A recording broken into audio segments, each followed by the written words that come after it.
What's up, everybody? Welcome. We are the Bad Plans crew, and this is episode 6 of The Long Death, our first D&D campaign. Our first D&D campaign here on Twitch. I just took a huge swig of beer, and it's still in there. It's still working its way down. Merry Christmas. That was a good plan. Woo! Okay, yeah. Episode 6 of The Long Death, which is our first D&D campaign here on Twitch. My name is Jay Grenier. I'm the Dungeon Master, and we are going to play some Dungeons and Dragons together. We're here every Wednesday night at 9 Central, and if you ever miss an episode, you can always find them on our YouTube channel. It's linked in chat. Maybe somebody could do the YouTube thingy, get that link going out there for everyone else. We are a brand new channel, so if you're not already, please consider following us here on Twitch. It helps us out a lot, especially when we're first getting started, just trying to get people in and kind of get exposure so that people know we exist and will come watch us. So any little bit helps. We thank you for that. And another thing you can always do to help is to just share the link. If you know anybody else who likes to watch D&D or might like the channel, please share it so we can get some eyes on what we're doing. How's everybody else doing? How are you guys doing this evening? Doing great. Georgia had a flood. Ready to kill Nick. I had to shovel mud all day. Oh no. You say shovel mud? Yeah, like we had a flash flood. Oh man. So Ooh. my yard like went into my driveway. It was fun. Nice. Good times. You do have a super cool emote though that I see in the chat. That's right. It's our first What? Gotta guard myself. I'm not looking at chat. our first official emote. So use Well, it. you know what it Use the looks like, heck out of Vin. it. That's Use it like true. crazy. Use it every time Vin makes a bad plan. Oh, nice. Flood the channel. Who's our sponsor tonight? Do we have a sponsor? Not quite yet.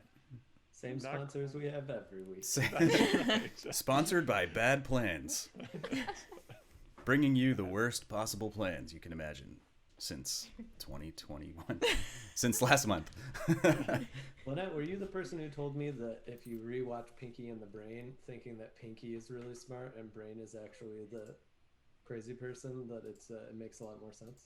I'm pretty sure you told me that, but I'll take credit for it. I'll take credit. Is that like if you watch the prequels for Star Wars and you think Jar Jar Binks? Jar Jar Binks is Jar Jar Jar. It's like a lot cooler. Mhm. Oh God, he's so evil. All right. Recap. Our heroes have traveled to the mysterious island of Thunderstone, only a few miles off the coast of Portsmouth, but to get there, you had to travel through a perpetual violent storm that surrounds the island. For reasons unknown, when Kins's magic interweaved with the storm, it seemed to let you pass, becoming almost inviting. At the docks, you met a small group of turtles who told you that in the past, the island had not been just beautiful and healthy, but also once a sacred site for coastal druids, and somewhere where large ritual magic was performed on a regular basis. Now, though, something had taken root here. Something festered. The island was unwell.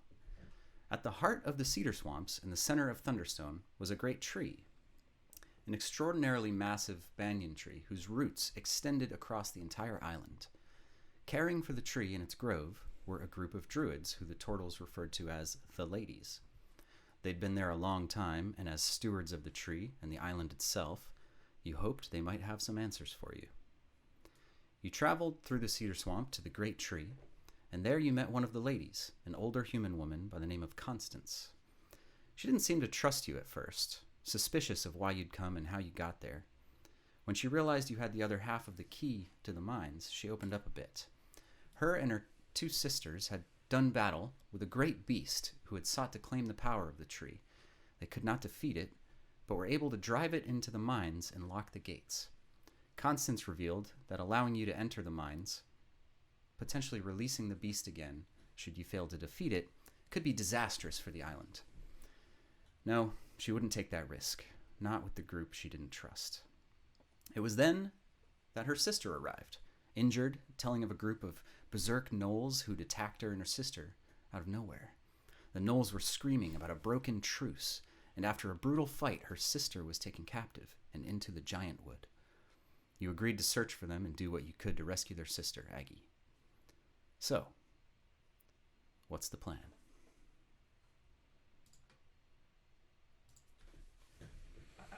I believe Jessie was trying to do something. Mm-hmm. Oh yeah. This seems urgent, but I would like to talk to the tree. I mean, This like, seems you know, urgent. Okay. I don't wanna... So, yeah, strategically left out of the recap was the massive shenanigans of last week where Jessie and several others got a grip on some magic mushrooms and had a bit of a feast. And Jessie gained the ability to speak with plants for quite a long time. And you're a couple hours into that experience. You've been walking around talking to the various blades of grass and, you know, budded flowers and any other plant you could possibly find to talk to, and had some grand conversations. But now that you find yourself somewhat face to face with the biggest plant you've ever seen, this massive, just extraordinarily huge tree, you've attempted to communicate with it in the same way you would with a bush or A weed. for example. Yeah. You guys have been having this conversation with Constance, and her sister rolled up and all of this stuff was happening. Jessie, though, has kind of been sitting there just kind of staring up at the canopy of the tree, trying to communicate with it. It took a little while. It took some serious concentration for you, Jessie, but finally you started to get a response, get some feedback. As you called out to the tree, you start to see these images. The other plants have literally spoken back to you. Whether it was telepathically or not, it's hard to tell. But this one is not words. It's not sounds. It's visuals. It's images. You start to be flooded with imagery. The images are flying through your head. It's hard to handle. You're trying to make sense of it. They're moving so fast you can't even really see any details. The occasional image of the island itself, of the stones that surround the ring of the canopy. You see people on the island, people you don't recognize. But as soon as you can even make sense of an image, it's gone. You don't have time to process it. You see people around the tree chanting, some sort of ritual perhaps, and then it's gone. Your head begins to pound, and a sharp pain erupts on your temple. You instinctively reach up and squeeze your head, and you squint your eyes as the pain is it's terrible. It's everything's going blurry around you as you look around. Things are dimming. I need you to make an intelligence saving throw. Okay. +2 to this. Natural 20. Ooh. Oh 21. my gosh. Natural 20. Yeah, 21, so it goes -1. That's not a Nice. bad first roll of the night, is it? No, it could have been worse. Could have been worse. Could have been worse. Way worse. Okay. Here we go. All right. So this is great. This bodes well for tonight. I would like to say, I'll just say out into the world, a simple no would have sufficed. The pain persists, Jessie, but you manage to get a hold of yourself by focusing your thoughts and your vision on your hammer, Darkforge. The weight of it, the familiar feel around your fingertips as you grip the haft. You lift it up and you just feel that familiar weight in your hand. And you kind of pull it up and rest the head of the hammer in your other hand. And you focus your vision on it. And it gives you this slight reprieve of the pain that's pounding in your head. The flood of images slows as you get this clarity, this focus. You manage to hold on a single image. It's the silhouette of a woman, human, possibly elvish, surrounded by bright blue and white light. She stands in the center of a circular gateway, as if blocking it with her form. As you stare and try to find any more details, a searing pain rings in the back of your head, and you collapse to the ground, and the imagery is gone. Okay. I go over and check Jessie. It's responsive. Yeah, I mean, like, I just asked if it had a name. Did it, hard to say. Okay. What did you ask had a name? The tree, the big tree. I mean, like, Constance was like, oh, I don't know, maybe not. It doesn't have a name. And I was like, well, everything else has a name. Like, that's Jared right there. Okay. You seem fine. You know how, like, there are those stories of dwarves, like, where we didn't necessarily have a language. We were just, like, we made things. I don't know. It's like old stories. This tree, it won't speak. It speaks in, like, images. It's crazy. Images. I just saw, like, yeah, just like image. Kind of like, I don't know. Have you ever been on, like, a horse? You kind of, like, whip your head real quick. Can't really see it. So you didn't see it. You couldn't tell what it was. I mean, like, I saw some things. I don't know. It was, my head hurts pretty bad. There was one that, like, I saw for a little bit. Some woman in a silhouette, but could have been anything. I'm really not sure. As you Maybe try that to was the tree's name. As you try to stand up, Okay. Jessie, you're definitely feeling the residual effects. Your head is still pounding, and you're a little bit rubbery. dizzy. Yeah, little weak on the feet there. And Daryl runs over and starts licking him. And concerned. Hey, the D-man. Daryl, the no, giant man. direwolf that you summoned with your magic Pokeballs. That Daryl, my is, legs aren't feeling great. Can I ride on you? Just say I mean, yes. that's up to Daryl. No. Make an That's animal up to handling Daryl. check, Say Jessie. yes or no. I'd like the world to know that I am proficient at this. Maybe another natural 20. Oh, It's a regular 20. A regular, Whoa. okay, 2 20s in a row. That's My not. goodness. All right. That's awesome. Yeah, get them all out of the way now before we get anywhere near combat. That's.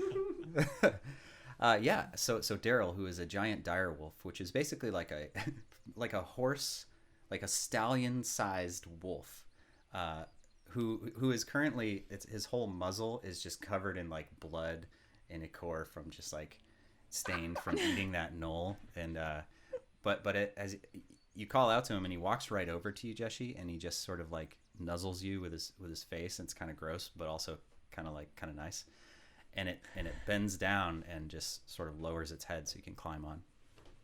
That'll do. I'm ready. How close are we to the tree parts, I guess? Like, are we close to the trunk, or are the hanging things, like, close to us? You're Close about enough for kittens to touch? Yeah, so you're probably about halfway in between the outer canopy or the outer ring, I should say, and then the actual trunk, which is sort of like actually the picture behind Jessie's image is that's a banyan tree. So imagine that, but like 100 times bigger. So it's just like a gnarling mass of like crazy. It looks like 1,000 different trees are all sort of coming up all at once. So it's probably another like 15-minute walk at least to get up to that part. But on the ground beneath you is just this sort of endless mass of roots that are all sort of intertwined, and they're coming in and out of the ground all over the place. So Yeah, Kins would like to go look at it. Just like crouch down and examine a root that's near her. okay, sure. Is there anything particular you're looking for, or you just want to check it out? I just want to check it out. Sure. Okay, make a perception check. Oh, 10. 10. All right. So you reach down, and your hand extends, and you kind of just sort of move your hand across one of the exposed roots. And what you notice is there's a brittleness to the wood. There's this feeling of it feels sick. It feels unhealthy to you. That's the first thing you notice. A bit of the outer casing of the root sort of flakes off as you rub your fingers across it.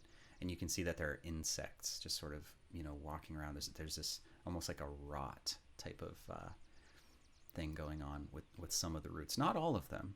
There are so many thousands of intertwining roots that you see that some are healthy still and plunge down into the ground. Some not so much. As you're doing this, Constance walks over, and as you're leaning down, she puts her hand on your shoulder, and she looks down and she says, "You can see it then." I can see that, this feels bad. Like I said before, I saw visions. Things were rotting. This tree tried to give me fruit. The fruit was rotting, like a sickness. She takes her hand off your shoulder and she crosses her arms and looks up towards the canopy, kind of towards the center. And she says, "Yes, there is so much more that this tree could be. It is in a sorry state. We've done everything we can to keep it, but..." And she just has this sort of sadness about her. This You have you thought about planting a new one?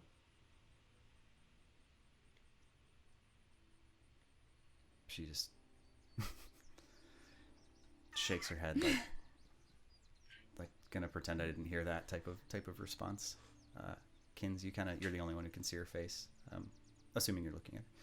Yeah. She then turns to the rest of the group and she says, "You've agreed to help us. We've got a long walk. Are you coming?" Yep. Let's do this. Yeah, where we go? Which direction should we go?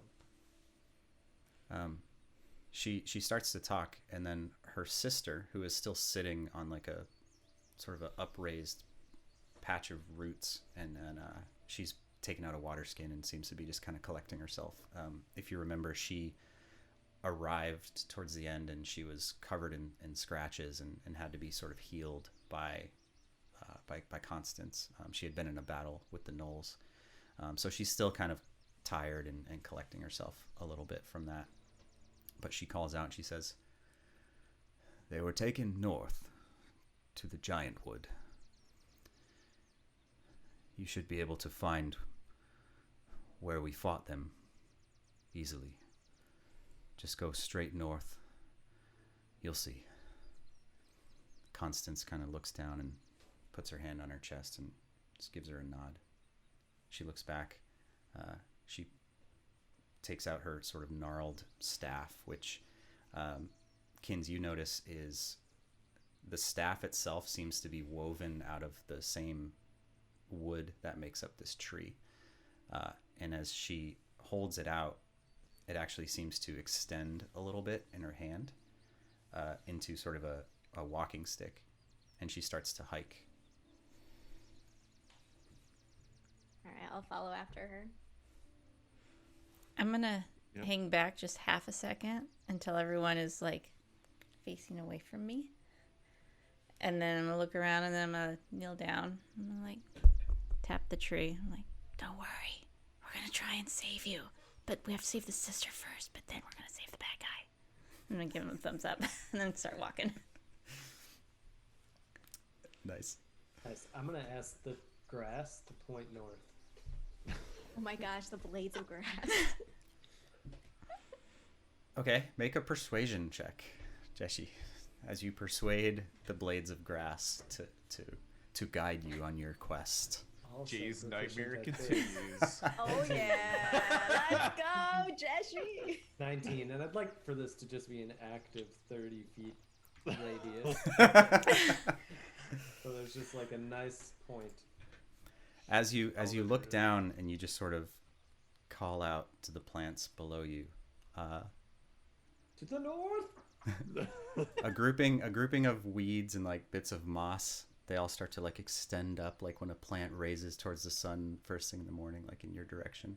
And a handful of the roots, they start to come up, and they all start to bend in a very northerly direction. Is it the same direction we're going, or are the plants just wrong? It is the direction. It is the direction. And Jesse, you hear a voice, and it says, "We're rooting for you." Aw. Much nicer than the mushrooms. Thanks, guys. And I'll tell Daryl to try to take it easy, not stop. It's difficult to walk because there's not really any clear, like literally every step you're like looking for a foothold that's not like a bunch of gnarled roots. So it's slow going. And but Constance, leaning heavily on her staff, sets the pace for you. She heads unerringly north to the edge of the grove. It takes longer than you'd expect, but the walk is pleasant beneath the canopy. Shafts of sunlight illuminate clever alcoves amongst the thick clumps of aerial roots. Desks, beds, benches, all tucked away in secret sanctuaries beneath the expanse of the banyan.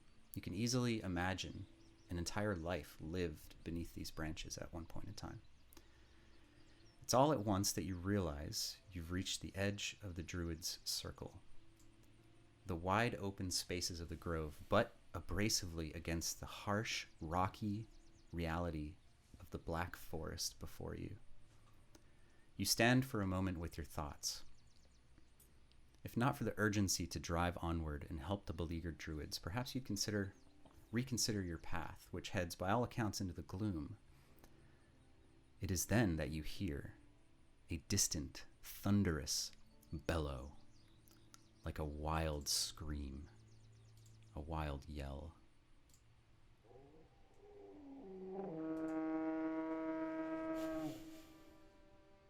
Oh my god. Constance sits So back what and plant was that?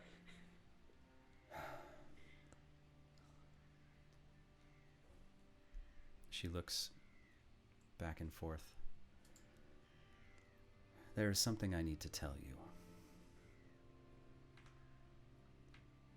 She seems to be trying to find the words. She says,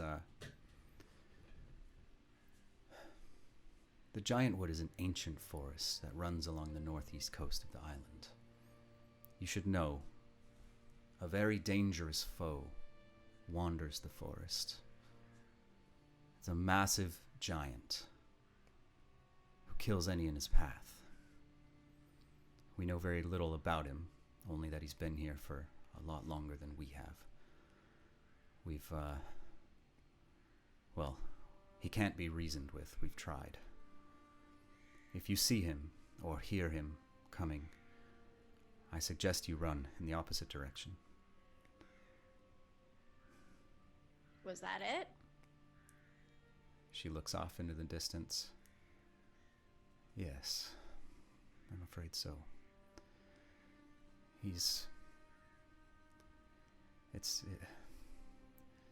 You will hear him before you see him. Keep your wits about you. And if, for some reason, you can't escape, then hide. Do not try to confront the giant. She walks over to you, Kins. She puts her hand on your shoulder, and she says, "Be careful, sister. Bring Aggie back to us safely, and we will have much to discuss." Okay, that sounds great. Is there anything else we need to know Yep. before we go in there? Because Stuart didn't even tell us about these gnoll. I get that there's a beast, but is there anything else in this forest that we should know about before we walk in?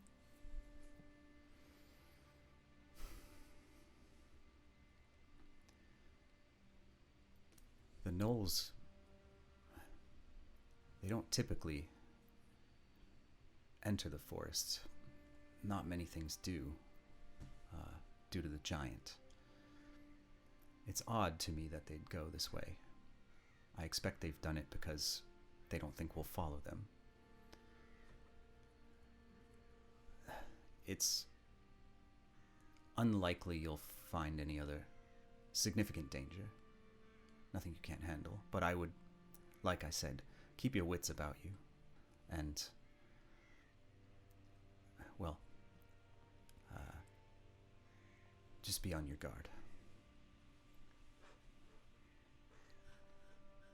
Does that mean you're not coming with us? She looks over at you, Vin. She says, I cannot leave the grove. The longer my sister Aggie is away, the harder it will be for my sister Ednis and I to keep things as they should be. If I were to go with you, well, I can't. This is on you. And are there a lot of gnolls here on the island? A few gnolls. What's the gnoll situation like here? She says, and can they be reasoned with?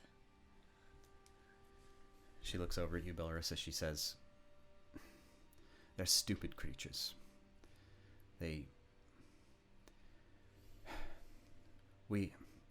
There's not, I believe there's a single tribe. I don't honestly know their numbers, but the island's not that big. There can't be that many of them. But when we first came to the island, we used to skirmish with them quite a lot. My sister negotiated a truce, and we'd keep to our business here in the grove. They'd keep to theirs, and there was no violence between us, no killing. And I honestly haven't heard from them since. I was surprised to even hear them mentioned. I can't tell you what their numbers are like, but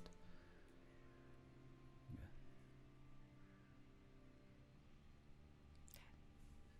I'm going to Mount 14, kind of turn to Vinny. Do you want to scout ahead then, while I keep watch? Yeah, I can start like a 30 to 60 foot advanced scout and just kind of start trying to pick a path. I guess we're still trying to head north, but around the sound of this monster. So I'm gonna take up the rear on Daryl. Is there any sound? Is there any like visual cue to look for this great tree? Like you said, they took them to some other big tree in the forest. You don't know where they took them. She only said that. Oh, so she just The took them Giantwood. to the forest. Yeah. Okay. But she does answer. She says, my sister said that they fought the gnolls not too far from here. I suggest you start there. Look for tracks. Okay. All right, let's head that way. I'm gonna ask Fred. Fred's the other wolf. Mhm. You're. Fred's my wolf. I'm gonna ask Fred. Yeah. Our wolf. If he smells gnolls. Like, remember those stinky things we fought? Like, do you smell any around here? Sure. You can make a perception check for Fred. And Fred has... He has advantage on checks that rely on hearing or smell. Yeah. Oh yeah. Yeah, so it'll be nice if you're tracking somebody to take advantage of that. All right. So You rolling for him? I rolled 2 5s, which is terrible. Well, So, the dog kind of sniffs around, leans down, and takes about 10-15 seconds, checks in a few different directions, and then just kind of comes back to you and That's all right, Fred. Can I ask one of the old trees if they saw a gnoll? yeah. Hey, hello, passing through.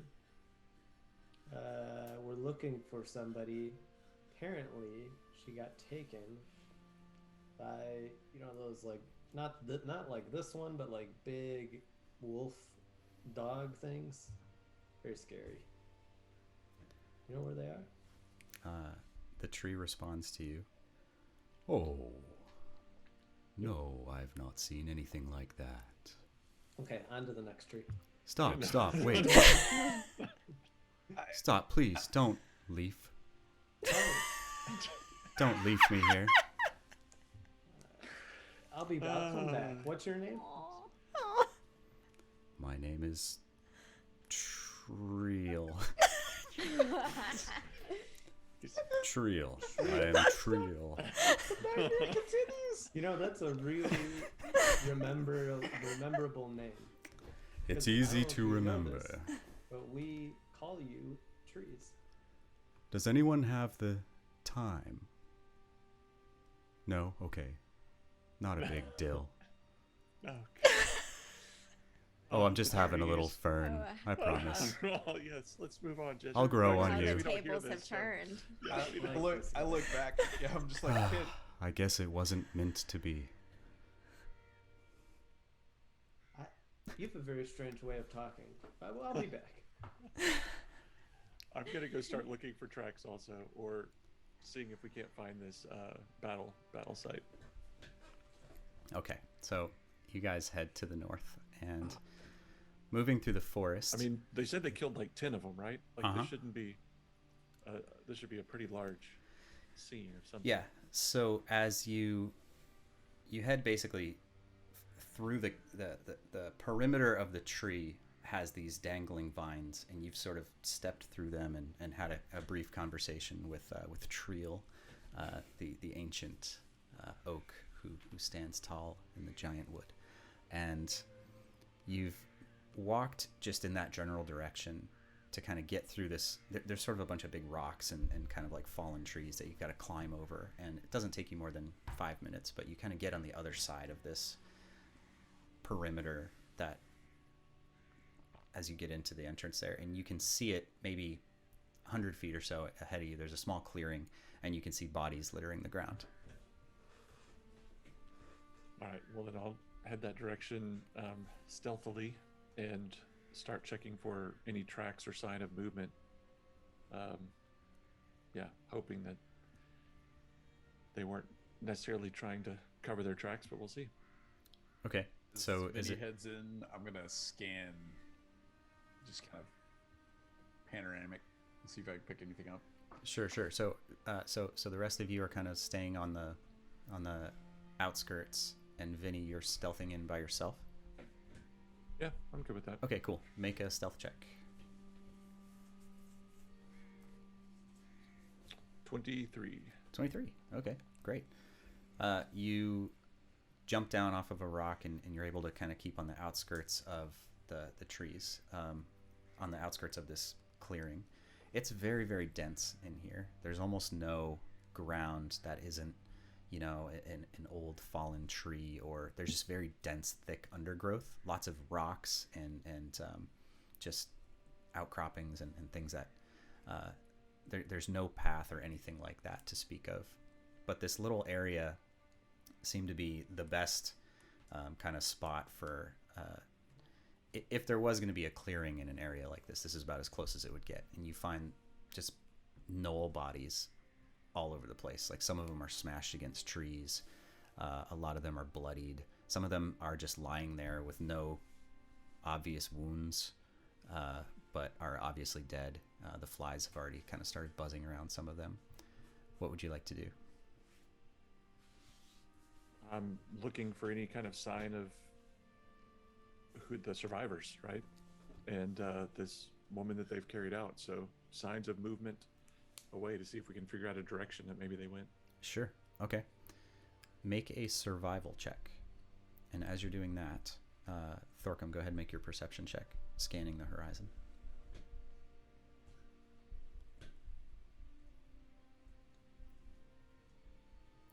Gonna take my passive at 18. Okay.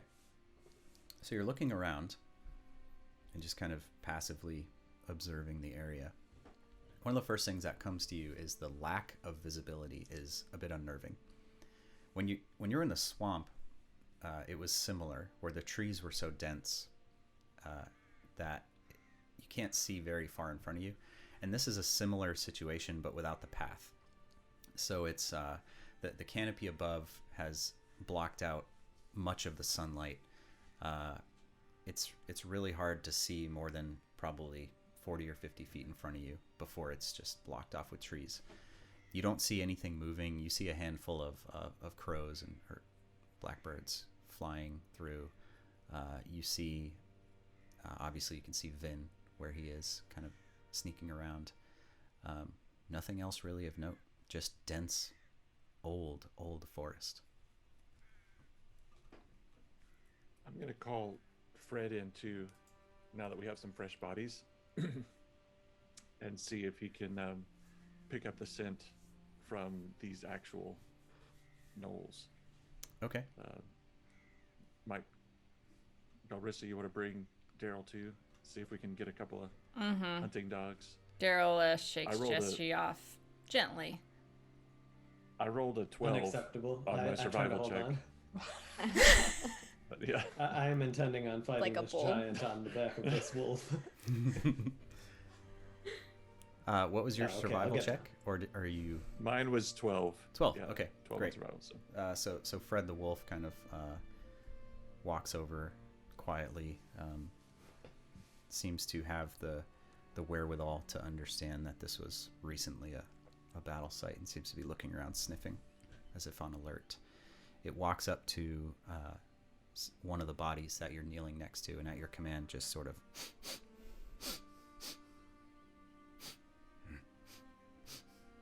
and sort of steps up and go ahead and make a perception check for Fred with advantage. So it's actually okay. Yeah, I can do that. And I And can it tell you is- what his bonus is. It is It's a plus It's one. plus yeah. you can- 3, I think. Actually, I've got Yeah. I set on D&D Beyond. Oh, anyway, yeah, it's I've got a plus little 3. thing for him. Yes. So it actually sent it to you, Jay. When I rolled it, I don't know how to make it go to the whole room, Oh. but he rolled a natural 20. Natural for 20. a 23. Wow. What? Okay. Good job, That's- Fred. Yeah, get those 20s out of the way. All right, Oh I like my it. So Fred rolls a natural 20, which is, if anyone's new out there, that's the best you can do. That's a critical. That's a fantastic roll for something like this. He immediately sort of, and there's a gust of wind, kind of blows through the trees, and Fred looks back at you, and he starts walking kind of towards the northeast. And at the same time, Vin, with your survival check, you were actually able to find a handful of prints. There's not a lot. It's not like they're walking through the mud and these footprints are obvious to find. A lot of this is walking across rocks, climbing over logs, fallen trees, things like that. But you were able to notice that there are some scuff marks in some of the lichen on some of the rocks. And Fred seems to have confirmed your suspicions that the trail leads that way. Now that we kind of know what a trail looks like, I'm going to point that out to some other folks, and then, like, guys, let's start moving this way. Do I remember correctly? Do we have anything that can benefit us to like be quieter as a group? Yeah, I can. If we're all willing to be quiet, I can cast Pass Without a Trace on all of us. And if we're trying to avoid this giant thing, that might not be a bad idea. Probably a good So idea, yeah. That way we could try to move at some speed and still potentially be quiet. All right, I shall do that.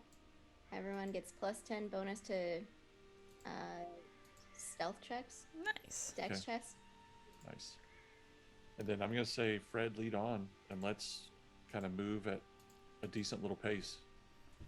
I mean, obviously, as quick as we can, apparently, in this forest full of rocks and everything else. So, Okay. So you're moving through the forest, and Kin's spell, Pass Without a Trace, it sort of puts this almost deafening, not deafening, muting sort of magic on you. Your steps seem to not make as much noise. At one point you step up onto a log and a piece of rotted wood sort of breaks off of it, and it doesn't even seem to make a sound. You're able to traverse through this rocky, very difficult terrain a lot more quietly than you otherwise would be able to. And you walk in the direction following the trail that you can find as best you can, until at one point you see that it seems to disappear. You've come up to a grouping of rocks, and the obvious scuff marks and just broken wood that you've been following seems to stop, and Fred seems to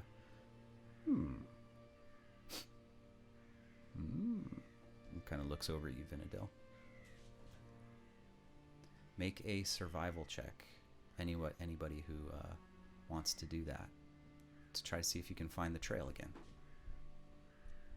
Anyone wants to help?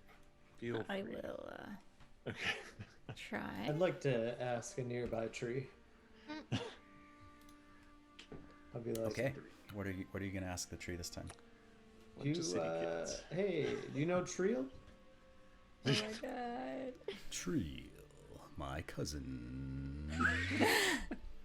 We are all related, you see. I have cousins too. That's cool. Do you like him? Some of my cousins I don't. Anyway, sorry. We are hot on the trail here of some evil gnolls who have kidnapped.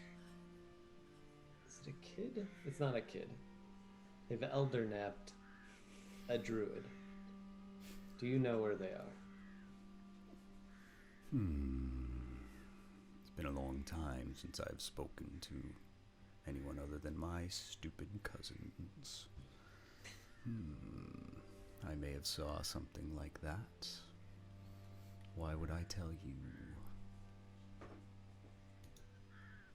You know, I don't know. It's nice.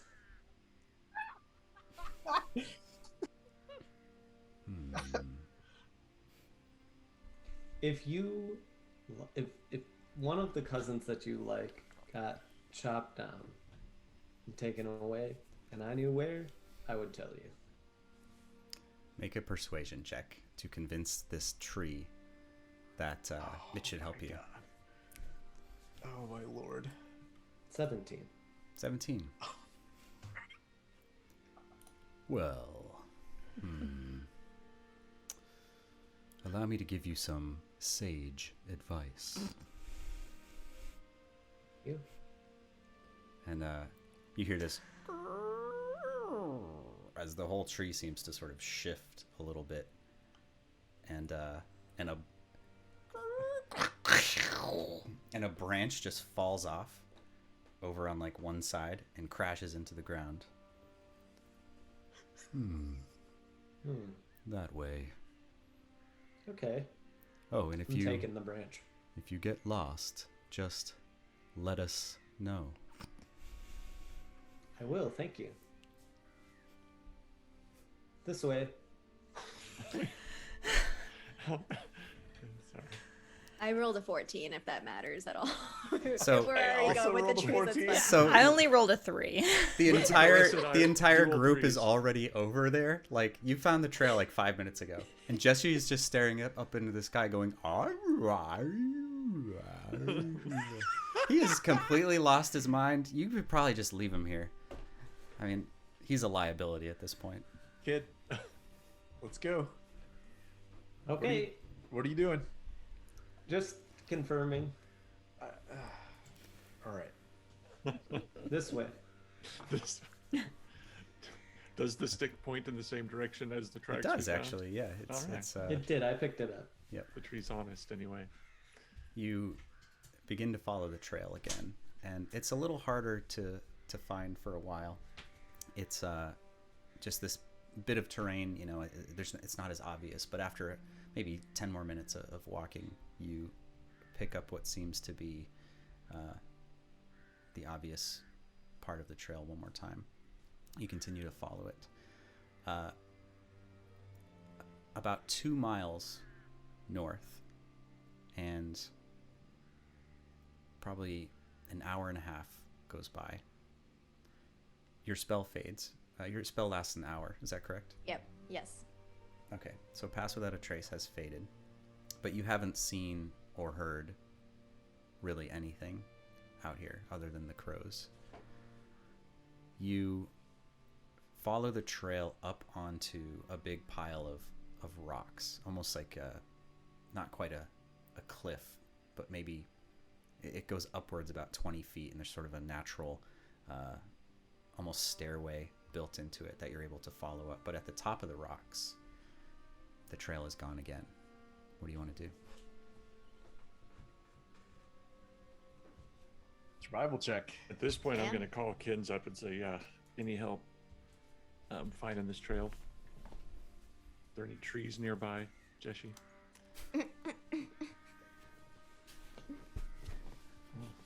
Oh, 20. Hey, all right.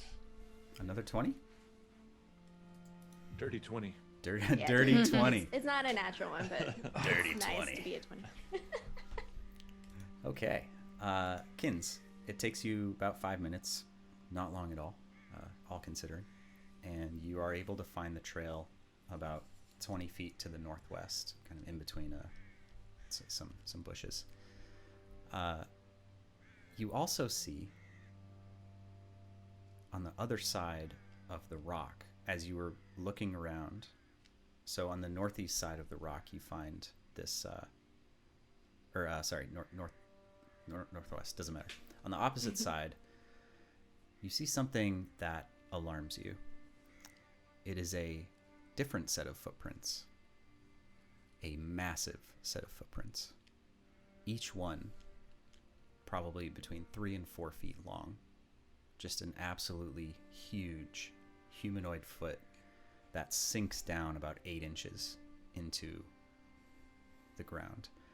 As you instinctively kind of follow it with your eyes and you look, you can see that a lot of the broken trees and the fallen rocks are simply due from whatever this creature is just walking through the forest, trying to clear a path for itself to fit between the trees. The trail goes in a different direction than the trail of the gnolls, thankfully. And you also notice that, because that's a really nice roll, the giant's trail is older than the gnoll trail. You can see that some of the soil has dried up and caked over, so this is not a fresh trail, but it's also not, it's maybe a day old at best.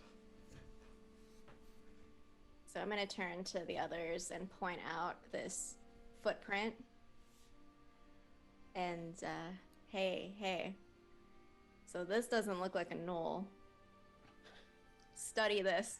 If we see this, I feel like we gotta hide. But it doesn't look like it's fresh, so we might be okay for a little bit. I'm looking at how big is this thing? Yeah, I don't know. I can't kind of lay imagine down on something. the footprint like this. The footprint is laid as down. big as Jessie. It's as big as Jessie. It's Jessie, very, this very big. thing One stomp. has a foot as big as you. Sorry, hold on. I'm saying that to the tree. Wait, what? What has a thing? A footprint as big as me? We'll just move his head down. You must be talking about the let's keep giant. moving. These Yes. trees know about the giant. They do? They can't be happy with him. Are you happy about the giant? All right, let's. As we're moving, we keep conversing with the. Does it look? Can we tell at all if we're getting closer? Like, are the signs changing any with the gnolls? Like, are their prints fresher? And is there any blood? Like, that's the other thing I wanted to see. Is there any sign of like blood or the druid at all? Like, have we seen any scraps of clothing or hair or whatever else that would indicate that she's still with them moving this way? Mm-hmm. Up until this point, you have not.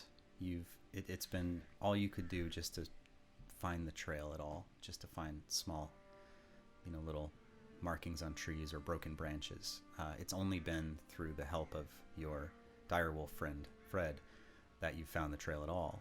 But Kins seems to have gotten more comfortable. And you do notice, Kins, that there are some drops of blood on some of the rocks as you're following this new trail that you've just found. And you don't walk forward maybe a minute before you see that there is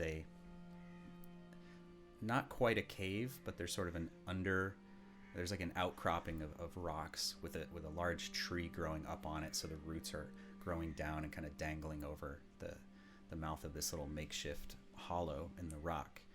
And it looks as though these creatures stopped in this nook, and you can see the footprints move around as if they waited here or stopped here for some reason. And on the ground, you see that there is a small piece of torn cloth. You're not sure what it is, but you pick up on it pretty quickly. I'll pick up the cloth. You die. No, I'm just kidding. The magical cloth, cursed from within, tears you apart. You know, honestly, I wouldn't be surprised at this point.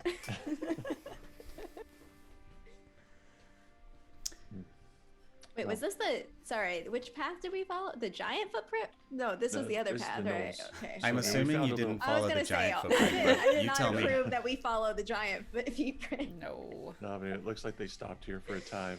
Oh, And man. she either intentionally dropped this off or inadvertently dropped. Does it look anything like the kind of clothing that the other druid sisters were wearing? This cloth? Is it like fancy cloth? It's definitely not fancy cloth. It's Vin, make a quick intelligence check. See how good of a memory you have. Intelligence check. Man, another dirty 20. We are just Wow. wasting them all Whoa. on these skill checks. Statistically, you Yeah, guys are going this to die is in this combat is today. our word. Yeah. Excellent. As soon as the first combat starts. Although I've only rolled like 5 and below, so I'm Yeah. saving my There you go. Well, 20s. this is gonna save us. There you go. It definitely looks like the same type of, well, using your expert powers of deduction, you think to yourself, this is not gnoll cloth. I don't know if this druid woman was wearing something like this, but I saw what the gnolls were wearing. Dirty, old, smelly furs. This is not something a gnoll would have. The gnolls wore clothes? Let's pick up the pace. Yeah, just nasty leathers of whatever they had killed or gotten. Okay, you continue to follow the trail. And I'm just gonna look back at Thorkin too, just like ears open, man. I would love to sneak up on these guys. So, as soon as you hear something or see something, like let us know.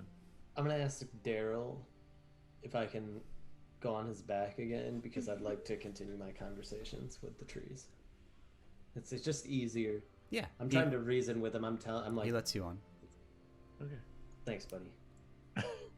So Cheshi's continues to talk to. It's a very big family of trees. All these oaks are related. There's some occasional firs and old pines, old longleaf pines. It's just they keep telling you stories about how. Well, it doesn't matter. It's fascinating. You walk for another probably hour and a half. It's a combination of it's actually a pretty long way. Wherever they're going, it was not close. Maybe trying to put some distance between where they were and where they're headed. But also it's just really slow. It's hard to travel, particularly the large wolves. They're able to, they're comfortable moving through the forest, but there's a couple of times where you have to, in order to follow the trail properly, you've got to kind of climb up some rocks, and the wolves have to find a way around and that kind of thing. But I'm gonna hang back and talk to Vin a little bit. Or I mean forward. Are you like way up front? Oh, never mind. Yeah, like 30, 60 feet in the front. Yeah. I'm not gonna talk to you then. You're too far. Okay. I'd like to just I could do that.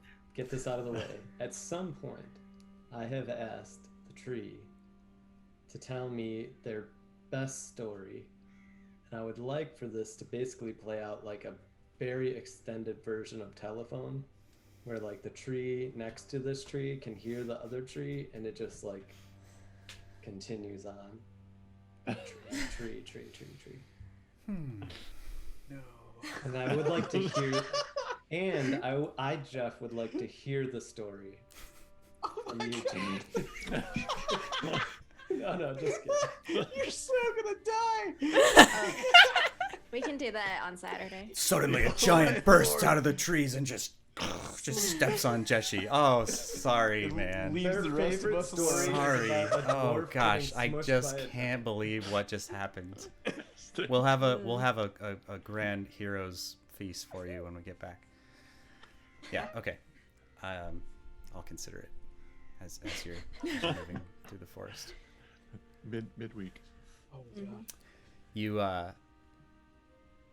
You move forward another hour and a half. The sun has started to set Oh my god. at this point. Longest day ever. It's been a long day. You've been up since before dawn to travel by sea through the storm, across the beach, through the swamp, through the tower, through the grove, now through the dark forest, the Giantwood. And it's at this point where Daryl stops and Fred stops. They both stop.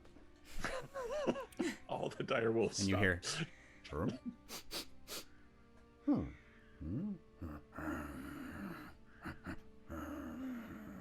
they start to growl. All right. Calm down, boys. Calm down. All right. I'll take that sign as something's near. And that was when my grandpappy No. grew and blah, blah, blah, blah, blah. My spell is probably almost done. 8 hours. Almost. It's almost done. And then the tree says, and that was when I soiled myself. Get it? You get it? Stop killing my vibe here, son. Come on. Come on. How many plant puns did you stockpile for this? Another tree looks over and it goes, hello. And it's this small, pointed, sort of little bushy tree with these green little things. And it just keeps saying that. Hello. Hello. Oh my A god. bush calls out to you, Jeshi. It's got these little blue berries all over it. Looks at you, says, I'm your huckleberry. You're just losing your mind. It is, you don't even know what is going on. Vinadil jumps off of Fred. What do you want to do? Wait, Vin was riding Fred? He jumped off of him, jumped Why back not? on. It was. Yeah. They were I'm having. gonna do. I mean, I want to stealth ahead and see if I can catch what they were hearing or smelling. Okay, so you're stealthing ahead. Make a stealth check.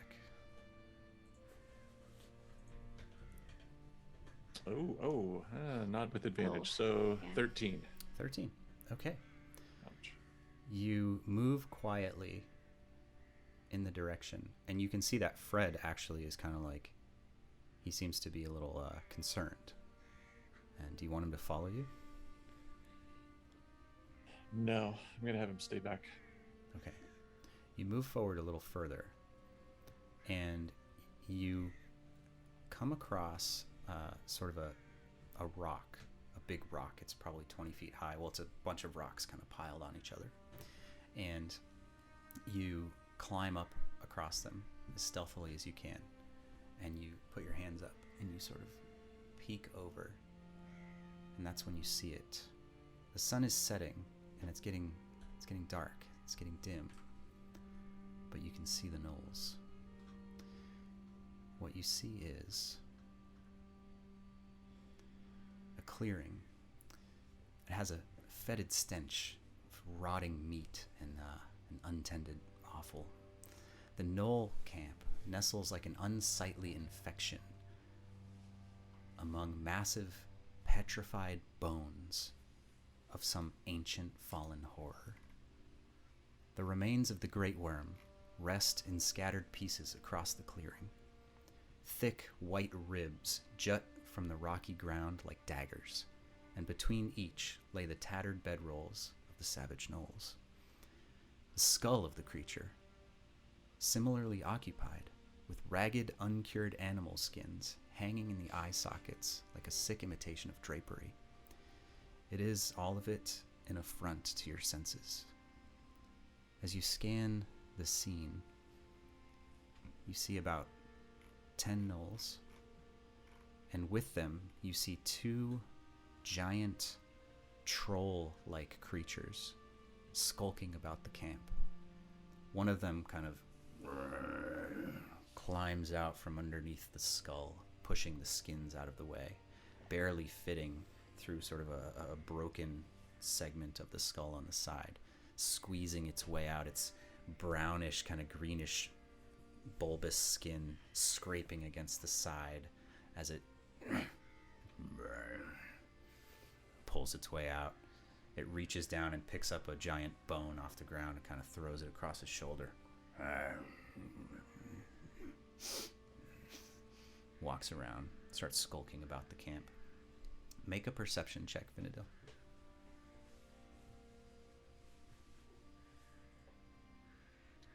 18. 18. Okay. As you carefully look around, a handful of the gnolls have torches lit. And it's casting a small bright light certain spots. You see that there are a handful of gnolls, very similar to the ones you met earlier, clearly the same tribe. You also see that there are some small dogs, or no, they're hyenas, around the gnolls that are just gnawing on some of the old bones on the ground. They don't seem to have noticed you. And then, on one side of the camp, you see a crude wooden cage. You can't quite make out who or what's inside it, but there's definitely something inside the cage. One of the trolls kind of skulks over, and it kind of gives the cage a shove, and you can see something inside it kind of move and push her way back to the far side. It just sort of turns and skulks back in a different direction, just kind of looking around. There's no obvious action or anything really happening. They seem to be at rest. What do you want to do?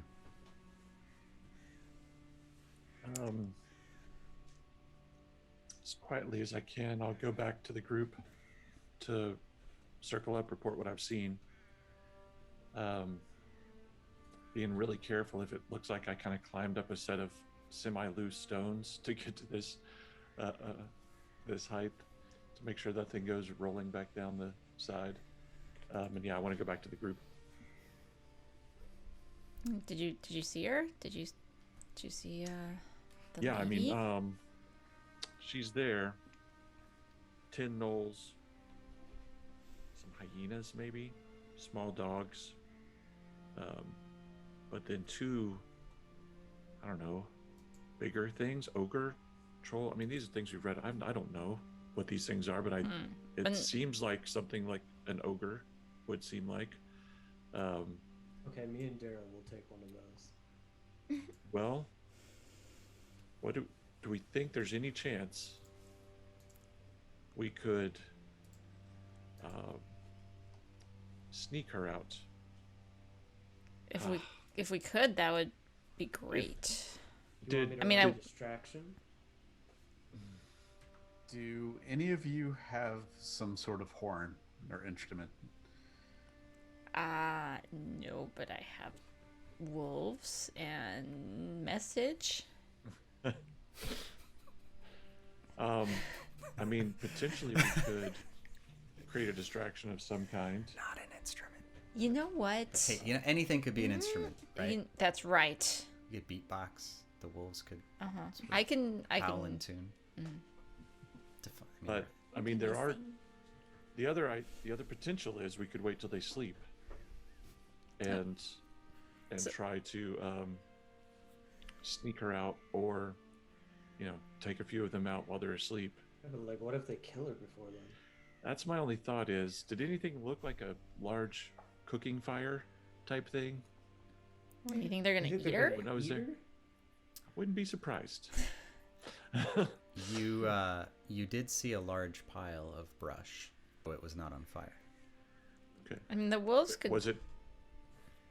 Say the wolves could possibly, be the distraction, and then we could sneak her out. I don't think we're going to outrun them if they see us. Like, that's the thing. This is their terrain. We don't know what we're doing here. we could end up running straight into that giant.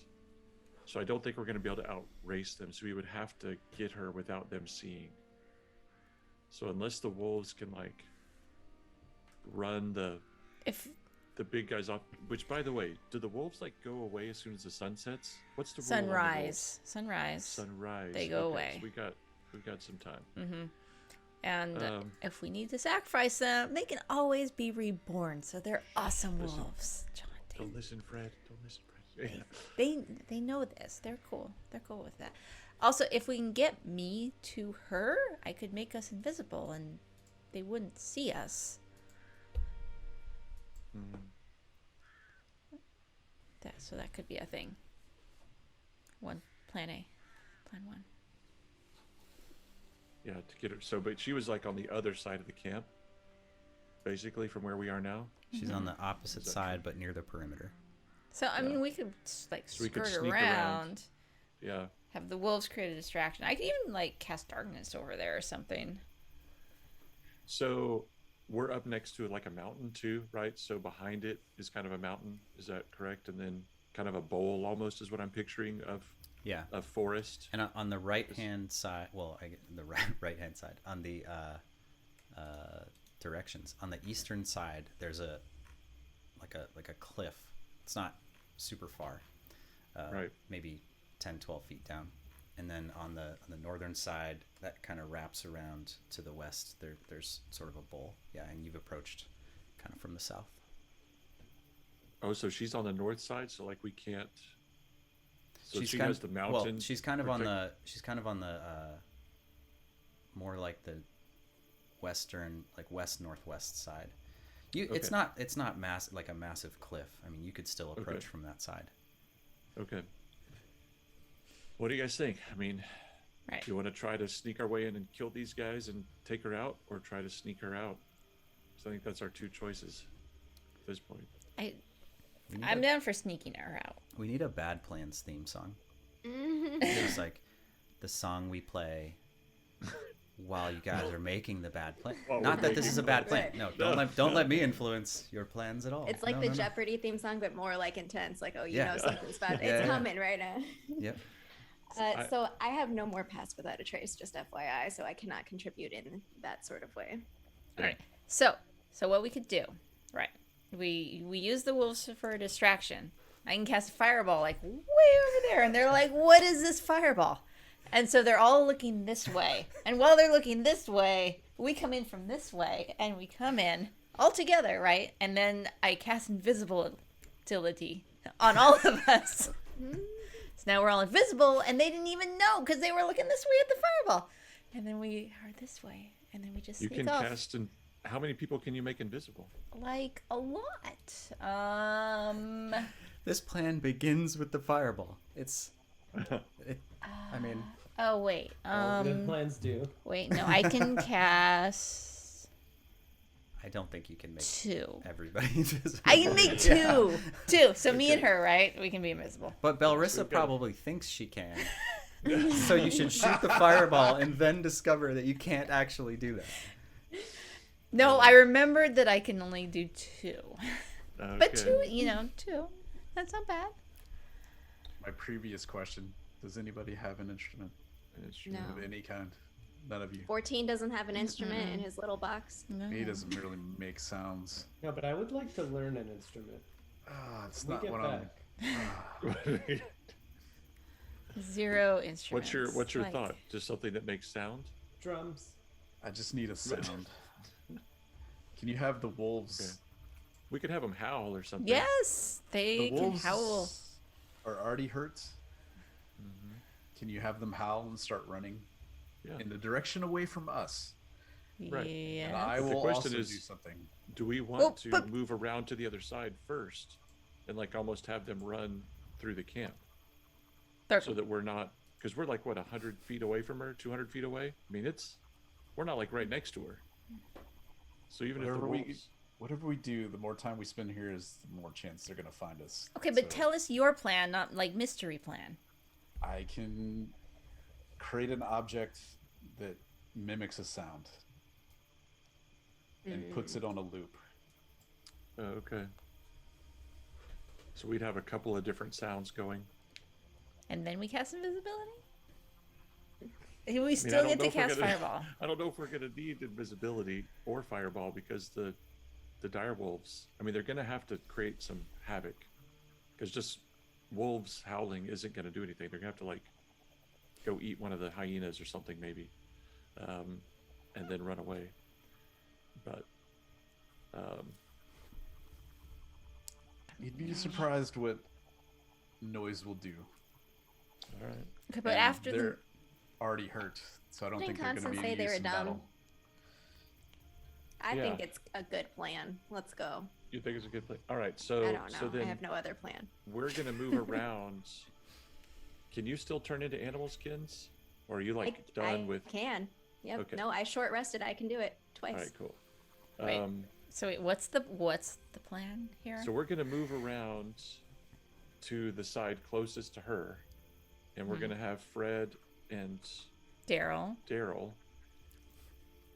take off howling, snarling This away way. from us. Yes. Right? Yeah.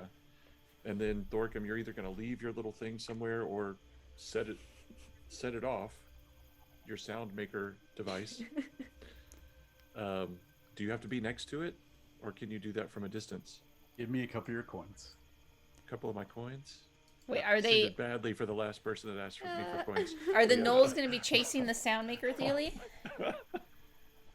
I'll give you some coins. Vin's like, no, not my money. That's right. Too many coins. Have him.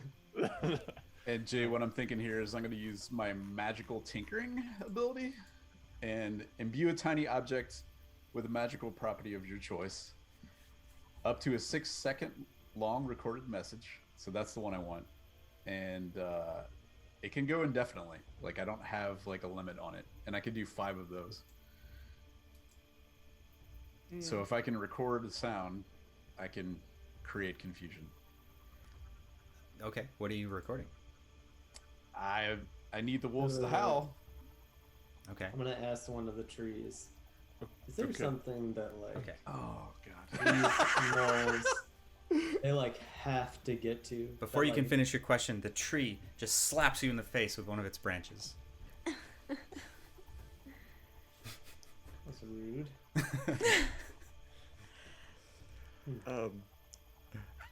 Thorkim, You can ask your question, Jesse. You seem disappointed. No, no, it's fine. It's fine. I'm just He was just abused by a about tree, this so. tree. It slaps you again. if we leave, it sounds like you're going to have to be here because as soon as the wolves go, we need to be already over there before the wolves Yeah. start howling and making noise. So I guess the 4 of us could start moving that way. You could stay here with the wolves and then join us. I can record the message and increase the volume. I don't need to be near them. But they're going to Okay, hear the okay. wolves as soon as the wolves start to As howl. soon as the wolves howl, Yes. they're probably going to I hear am them. not going to be near the wolves. I'm Wait, coming so with but you. but we should Okay. go over there before the wolves start to howl. Yes. Yes. Okay. Okay. So let's move All right. towards her. So I guess that's the Quietly. plan. We're going to talk to friend Dirk. Can we give Yeah, them I was gonna say commands long Belrissa needs to distance? give. Just Actually, they can instructions. come with us. They can come with us because they need to run by him. Yeah, you and just tell then them start. like this is Yeah. the plan, and then send them off. Yes. All right. Come with us, dog. Wolves. So, Pups. so if you could, so theater of the mind, Jay, is if she's on the outskirts, we want to be within like 60 feet of her thing, right? Mhm. With her between us and the camp. The wolves are going to be going the other way to drag everybody away from the camp. Our goal is to try to sneak into the little Do cage, we, rescue do we her, know and what then a, sneak do we back. know what a giant sounds like? Yeah, because we heard it. The big But- scary noise. But You could just like be a giant. Can you? They I go don't think running we and can then we're just like, imitate Can it you- can convincingly. you make a giant sound? I am going to start walking. I have no magic that can do that. Okay, Yeah, let's. so you let's guys head stealthily over- work our way around Uh, the camp. you're at a pretty good distance from the camp at the Okay. moment, and by the time you finish talking, Thorkim, you can hear in the distance the crackling of a large fire. Oh crap! You work your way around the perimeter of the camp to adjacent to where the wooden cage is, although you can't see it. You kind of know you're in the general position that you want to be in. What's the plan? Thorkum, All right, so can you see what they're doing, Thorkum? I take a look. Take a look at... Just if I can see in the camp. We're 60 feet away, you said? Yeah, but you're going to have to move through some trees to get an actual look at them. And I'm not going to get closer. If we're going to do our distraction, we need to do it now. Okay. So All we're right. in the position we wanted to be in, though? And we hear the fire going? correct. Do we see any Right. gnolls? Do I see any gnolls? You're not close. None of you are close enough to see them. All right, let's I give want Fred to Jer- see a... Unless you'd have to stealth and get close if you wanted to get a visual. I will do that. I We will don't have to stealth stealth, in. but you know what I mean. I'll stealth Yeah, in quickly Vin should because I'm, hearing the fire worries me. Okay, go ahead, Finn, and Yep. make your stealth check. God. 13. 13. Okay. You're able to move through the forest as quietly as you're able. The crackling of the fire, muffles your sound a bit. And as you get to, there's sort of a hill that's maybe like 6 or 8 feet, kind of comes down at an angle as this bowl kind of wraps around the northern side of this boneyard, essentially, of this massive giant worm, dragon, whatever it was. You peek your head over the hill, and you can see that presumably the druid, the person you're here for, though you haven't gotten a great visual, there's still somebody in the cage, and you can see that the trolls seem to be giving directions to the gnolls to throw more wood on the fire. The fire is large, and you can see there's a bunch of gnolls just walking around, getting it ready, getting it nice and hot. I'm gonna message Finn and ask, do you see the gnolls? Are they there? Yeah, everything's around whispered, but I'm gonna try not to. I'm not gonna actually whisper, but this is whispered back. Like everyone's around the fire, they're stoking the fire. Everybody's attention is on the fire. This might be the time. If you can send the wolves out. Can I see the fire at least? You start to see an orange glow through the trees. For sure.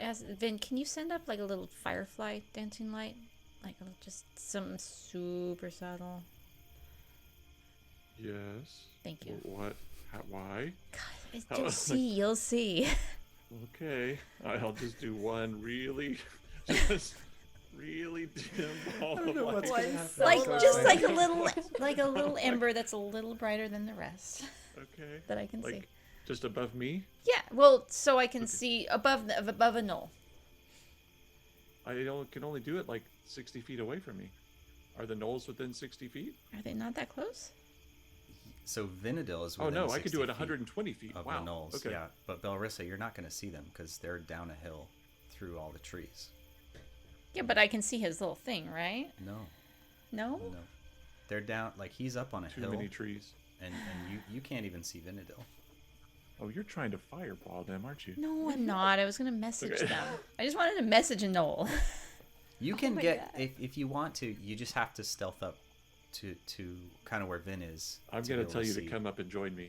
All right. Come get closer if you want. Okay. I mean, we still passed without the Not trace on, plan. right? No, that was gone that's a while already ago. dead. And I have no more to give. I'm actually, as we message back and forth here, whisper mode, I'm like, I don't know, your fireball plan's not bad. Thorkum. I mean, is we'll have that as having our- a heart attack Sabotage right now. They'll be our backup. Oh my god. Okay. And they're all like, are they all kind of clumped up around the fire? There's a bunch of them clumped up. They're not clumped around the fire because a bunch of them are moving around, grabbing branches and sticks and such. Wait, so do we at least have visual on the jail where the lady is? Did you make your stealth check and go up to Vin? No. No. But from where we're all No. No. You have to come up to me to see the lady. Yeah. If you want to see them, get close enough to see them, you're gonna be within range of them seeing you or knowing you're there. So you have to stealth or be invisible or something. All right, I'll just wait. I'm waiting. Right.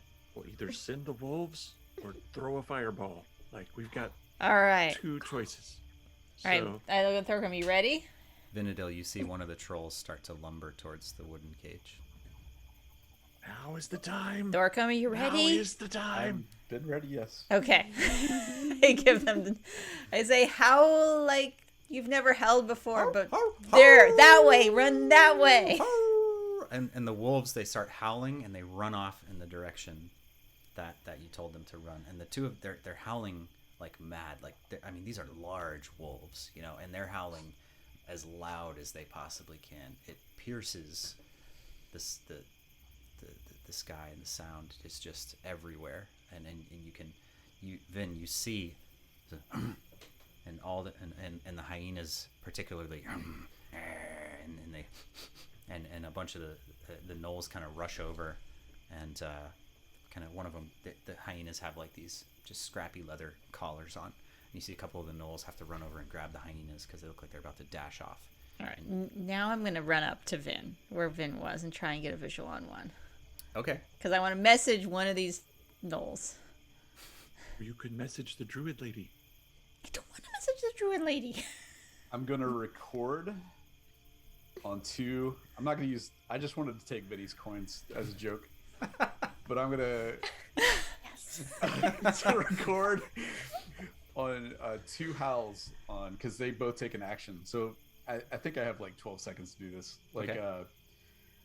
I'm actually gonna record it on a couple of like small metal balls that I Okay. carry, You got some ball bearings. You record the sound of the wolves onto each of them. and I haven't activated them yet. Okay. What's kind of Belrissa? You kind of like hustle through the woods. Are you being Yeah. stealthy at all? Yes. Okay, make a stealth check. Okay. What are Kins and Jeshi doing right now? I am sitting here. Just listening Watching to the them. story. Jeshi's still being regaled with just epic tales of saplings. 6. Okay. Such city kids. We are such city You kids. hustle I through the am not woods stealthy. and you trip over a branch in your haste, They didn't roll a 1. and you don't fall. You catch yourself, but you do make a pretty loud noise, and that one troll, Vin, that was over by the cage, sort of, and it looks back. Everyone's sort of like on, like the gnolls have pulled out their spears, and you can see them kind of looking around. Do I see the troll? You can see the troll now. Okay, I'm messaging the troll then. I'm gonna The message. troll is now looking up into the night and kind of looking back, and I'm gonna message the troll, and say the wolves have taken it. I need to check something. Give me a second here. Intelligence. Do trolls speak? Language. Do they not speak? I don't know. Well, What do we know about trolls? I don't know. Okay, We grew so up in the city. I know Like, nothing we're about so- trolls. so you call out, you use your spell to communicate. Does message might handle that for you? Can somebody look that up real fast? In like 10 seconds. It says a creature. But does it say it understands the language? Does not say anything about it. I don't think it translates. I don't think it's like Okay. Star Trek. I don't think so either. Yeah. All right. So you send your message to the troll. You suddenly see Belrissa.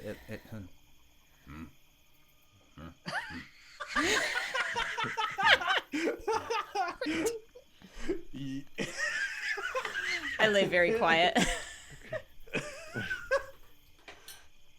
What? How about message the druid lady? Okay. I will At do this that. time, I'm gonna take the first ball bearing, and I'm gonna basically hand it to Jesse, and I'm just gonna throw this as hard as you can that way, and just point in a direction, and I'm gonna activate it. All right. Launch. You grab the ball bearing, you throw it. Make a quick athletics check, Jesse. The troll has got its wits back about it and seems really confused, and it looks down.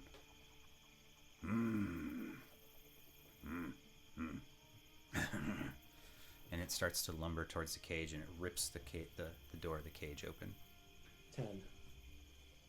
10. Okay, so you chuck the bearing. You chuck both of them kind of in that direction. Suddenly, the sound of the two wolves, which are the wolves, have sort of dashed back and forth in the general area on the southern side of the camp, just to create the diversion that you wanted. And then suddenly, more of them. You can hear two more wolves have appeared. The sounds slightly offset, coming from the southern side of the camp.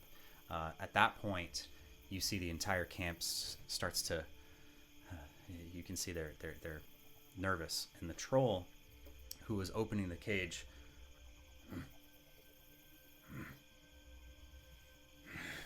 and it slams the cage shut, and reaches down, and it picks up what looks to be just a giant chunk of bone, and is just sort of holding it like this, and it starts to move lumber towards the south side of the camp. What are you guys doing? And as these, I'm going to then take 2 more ball bearings and record the sounds that just left, and I'm going to hand them to Jesse that way, and kind of like opposite direction. And as soon as I see the troll move, I want to try to start stealthing towards the cage. Okay, you make a stealth check. Thorcum, how many times can you do that? 5. 5 times. Okay, so that's 4. So you make a couple more of those things, and you chuck them down in that direction. A cacophony of wolf howls clearly has set the gnolls on edge, and even the trolls seem to have noticed. It's hard to tell if they're just annoyed that the gnolls have stopped stoking the fire, or if they're truly concerned themselves, but they're definitely distracted. Their attention diverted to the south side of the camp. Finidil, what did you roll? 16. 16. You start to creep up to the edge of this hill. It's sort of an eroding, like half stone, half dirt hill. And as you get to the edge, you're able to slide down it, kind of sticking to the sandier parts. Some of the pebbles, they tumble down and land in the underbrush, but the crackling of the fire seems to mask the din of the rocks and everything. You creep up to the side of this cage. The other troll, the one carrying the large piece of bone, is only about 20, maybe 25 feet to the south of you at this point, but its attention is clearly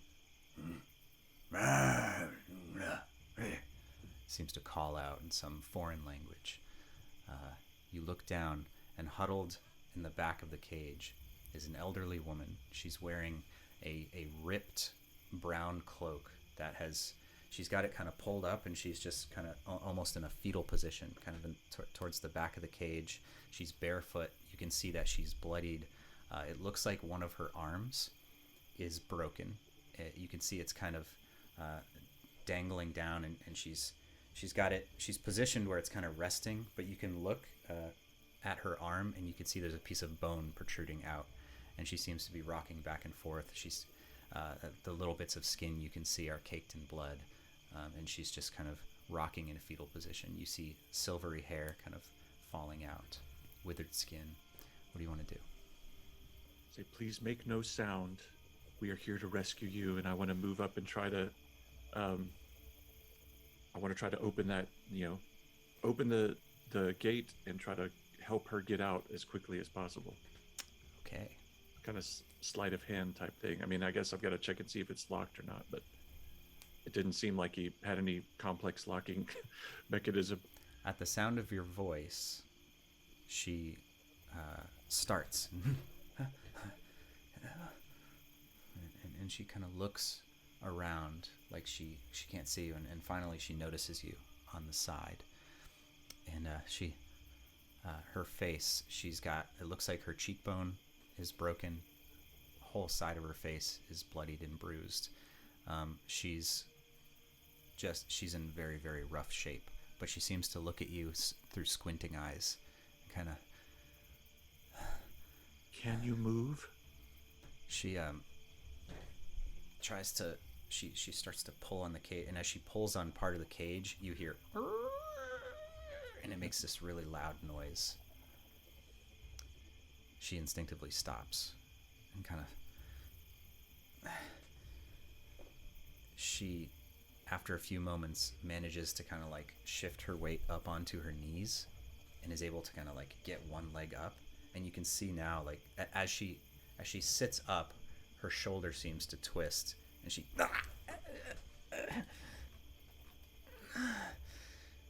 and the troll starts to slowly look towards you. What are you guys doing? Yeah, I'm gonna duck back, like try to quietly stealth back into the line. This isn't gonna happen. This woman can't even move. So I want to try to stealth away and keep it from seeing me. Okay. She finally sits up, and Vinadil abandons her. Yeah, no, Just dashes into the woods. she can't even move. The troll turns around.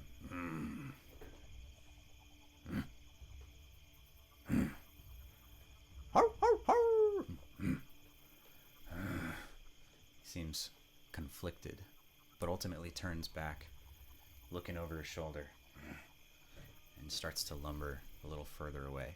What's everybody else doing? So I'm away from the cage? Mm-hmm. Okay. I'm gonna turn to Kins and Jeshi. This is taking too long. We need to move forward. Yeah, I'm gonna message Vin. I'm gonna like, what's Okay, going good. on? I'll definitely move Like- into like a battle ready position. But Yeah, like, I'm not gonna really tell- give myself away. What's Larissa, like, what's the this holdup could here? go really bad. This lady is on the brink of death. If I try to pull her out of this cage, get ready to fight. Oh, that's the noise. That's Oh, it. no. That's a giant. That's Hey, what that Jay? is. With my perception, can I tell where that noise is coming from? That noise came from the south. Where the puppies are. The sound of the wolves is drowned out by the bellowing of the giant in the distance. You can see that although they were all looking in that direction anyway, clearly concerned about the 6 or 7 or 8 or how many wolves howling, they have completely changed their tune, and they immediately start to and you hear it I make next. a mad, as fast as I can, sprint back to the cage, like the fastest little stealthy run down that I can, because I'm like, okay, we got to get this lady now or never. right. I'm also Larissa, I'm running just saying, towards the cage. Like, get ready to fight because this is probably going to go bad. Yay. I have been waiting for this moment. I record the last sound of the ball. Okay. So on the last ball bearing, you record the sound of the giant's bellow in the distance, being ready to hear that as it happened. So you now have that. Do you do anything with it? What are you doing? I'm just pocketing it You're just going to pocket for a it? little while. Excellent. Okay. So Vin, you change. You're halfway back like up this back and forth. sandy hill, and the woman has looked. The woman has looked back in your direction, and it's just like, oh, she's doing her best to stand up, and then you just run, and then the troll comes, and then you could see her. She's kind of trying to understand should she sit back down, and then the sound, the bellowing of the giant in the distance, and you can see she reaches up and grabs, and you can she knows what that is too, and she starts looking around. You hear it next, Vin. You sort of slide down the hill, and you get up to the side of the cage, but before you can do anything, you hear the giant footsteps. It emerges from the forest like a rumble of thunder. The giant is 30 feet tall, without question, the largest creature any of you have ever laid eyes on. Even those of you still hanging back in the woods, you can see it towering over the tallest trees. He trembles with energy as he strides across the clearing, quickly closing the distance on one of the bewildered trolls. With one great hand, it lifts the troll into the sky. His head turns briefly to survey the scene. The troll starts reaching out. This giant troll who stands 5 or 6 feet taller than any of you, a mere toy in the hands of this giant. The giant himself, a long white beard that comes halfway down its chest, just full and wild and ragged. You see him kind of looks around. He seems to stagger a little bit, like he's unsure. He looks His eyes, they're glassy, they're unfocused, lost. He doesn't seem to know what he's looking at. In a single smooth motion, the white-haired giant pivots his weight and slams the troll with tremendous power onto the tip of an exposed rib bone, skewering it through the chest. Without missing a step, the giant continues forward, stomping to the north. With one easy step, it climbs up to the top of the hill on the north side, just mumbling to itself.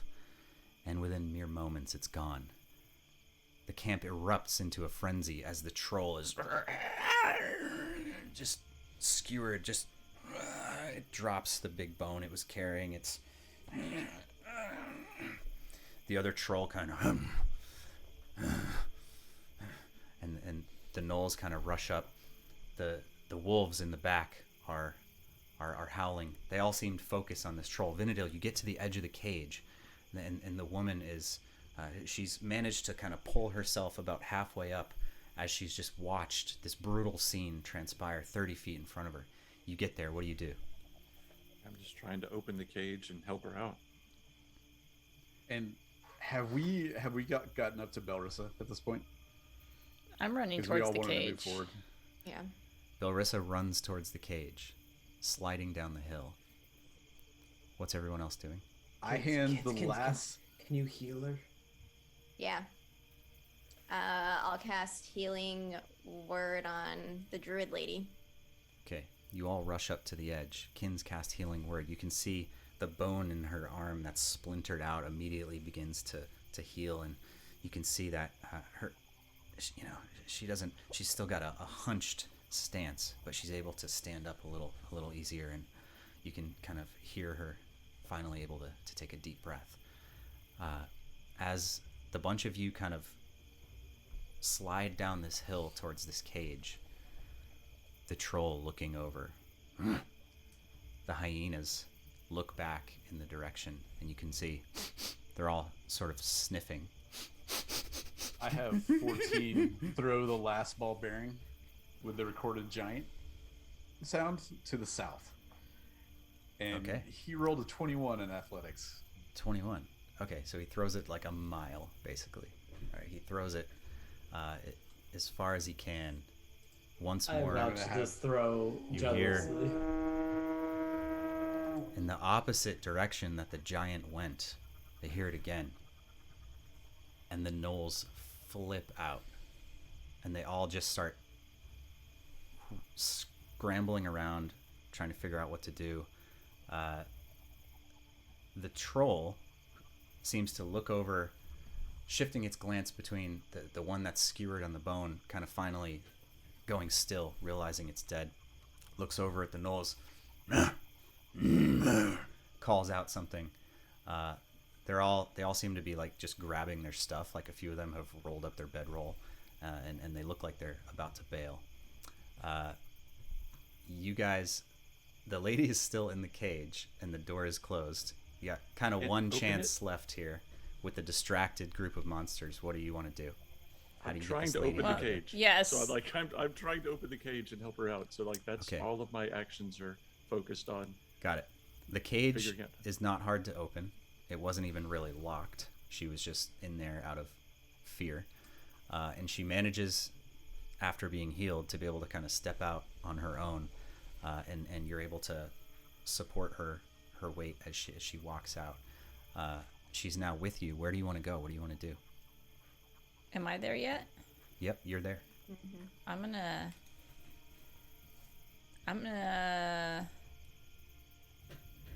invisibility or darkness, invisibility or dark. Yeah, we can. I mean, I can even do that if you want darkness. No, I'll cast invisibility on her. Okay. Can she walk okay?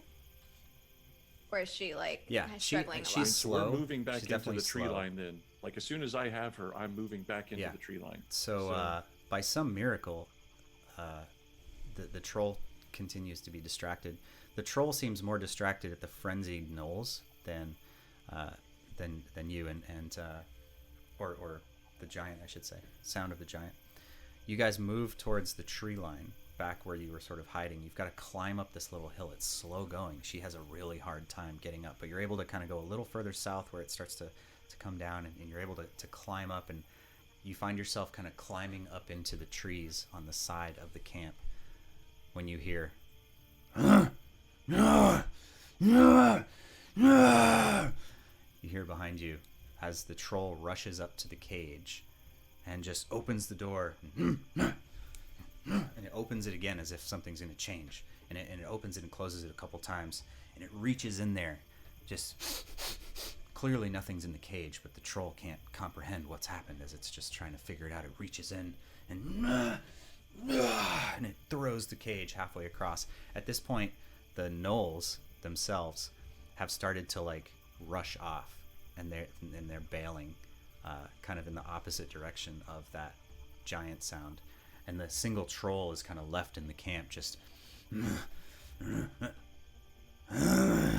it looks up as it sees the group of you trying to help this elderly woman up this this embankment, and it rushes towards you with its giant bone club. What do you want to do? Now I'm gonna do darkness on his club. Okay. Belrissa casts darkness on the club. With a radius of 30 feet, right? 15 radius, 15 so 30 foot diameter. Radius, 30 foot diameter. Okay. It's not that far from you. So within moments you hear as this magical darkness suddenly envelops all of you. You can hear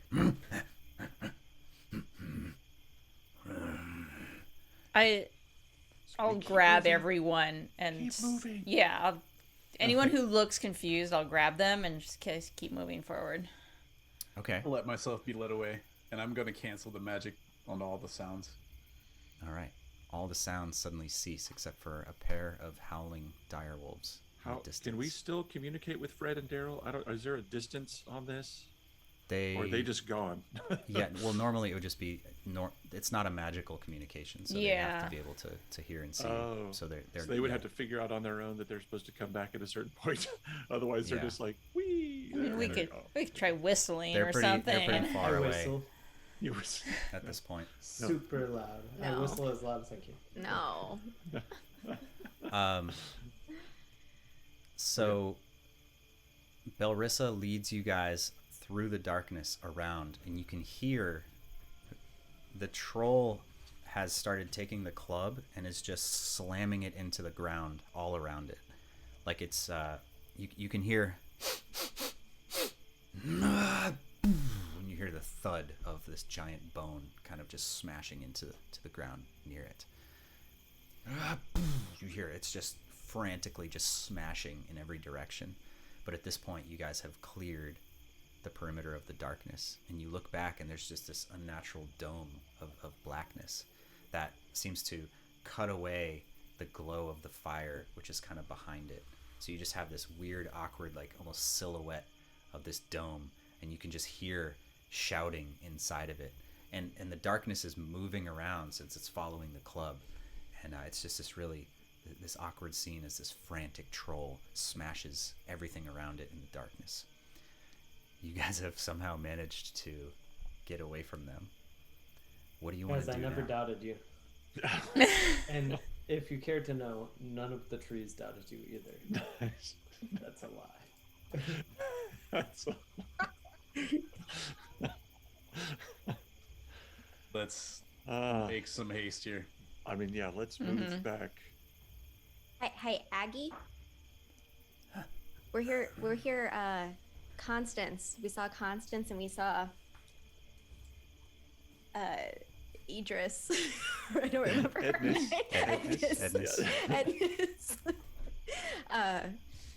We're here to help. I'm Kins. I'm a druid. She's You need help invisible walking? still, I assume? She's still invisible because didn't you cast invisibility on her, Jane? Huh? Jamie? No, I did darkness. I did not actually. Oh, Darkness you didn't, on the you didn't club. cast Yeah. invisibility on her. I Oh, did, okay, yeah. Okay. Well, Yeah, okay. she's not invisible. okay. Hey, do you think 14 can carry her? Yeah, that's what I was thinking too. Here, I mean, I can kill I- you. Kins is gonna turn into a polar bear, and she's gonna ask Aggie to ride on her. Okay. Kins turns into a polar bear. Aggie, It occurs to Joshi that he could ride on Kins as a Oh polar my bear. god. He didn't say anything. she hasn't said anything other than some low grunts, kind of an acknowledgement. And when you say her sister's names, she obviously looks up and acknowledges that. Nice. And when you mention that you're a druid, that catches her attention as well. And she looks up and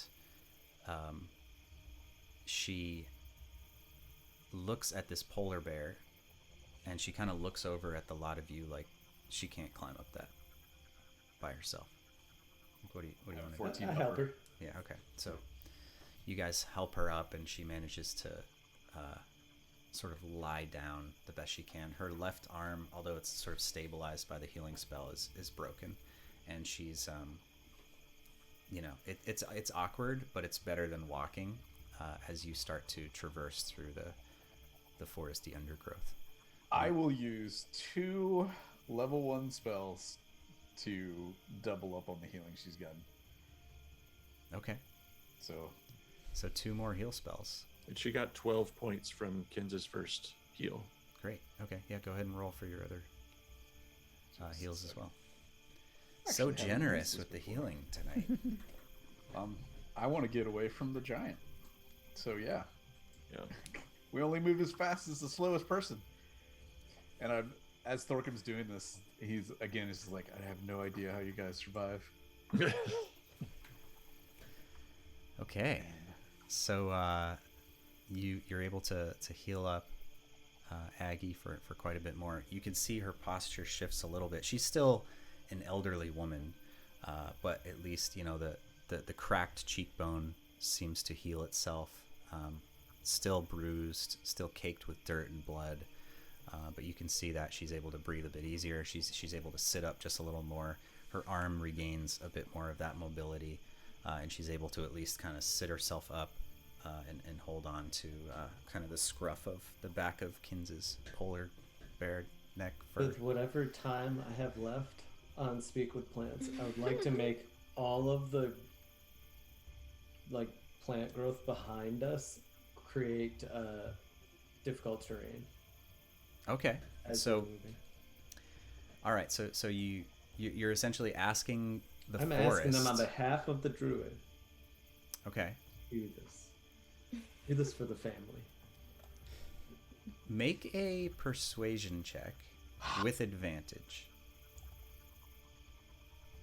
23. 23. Yeah. Okay. So,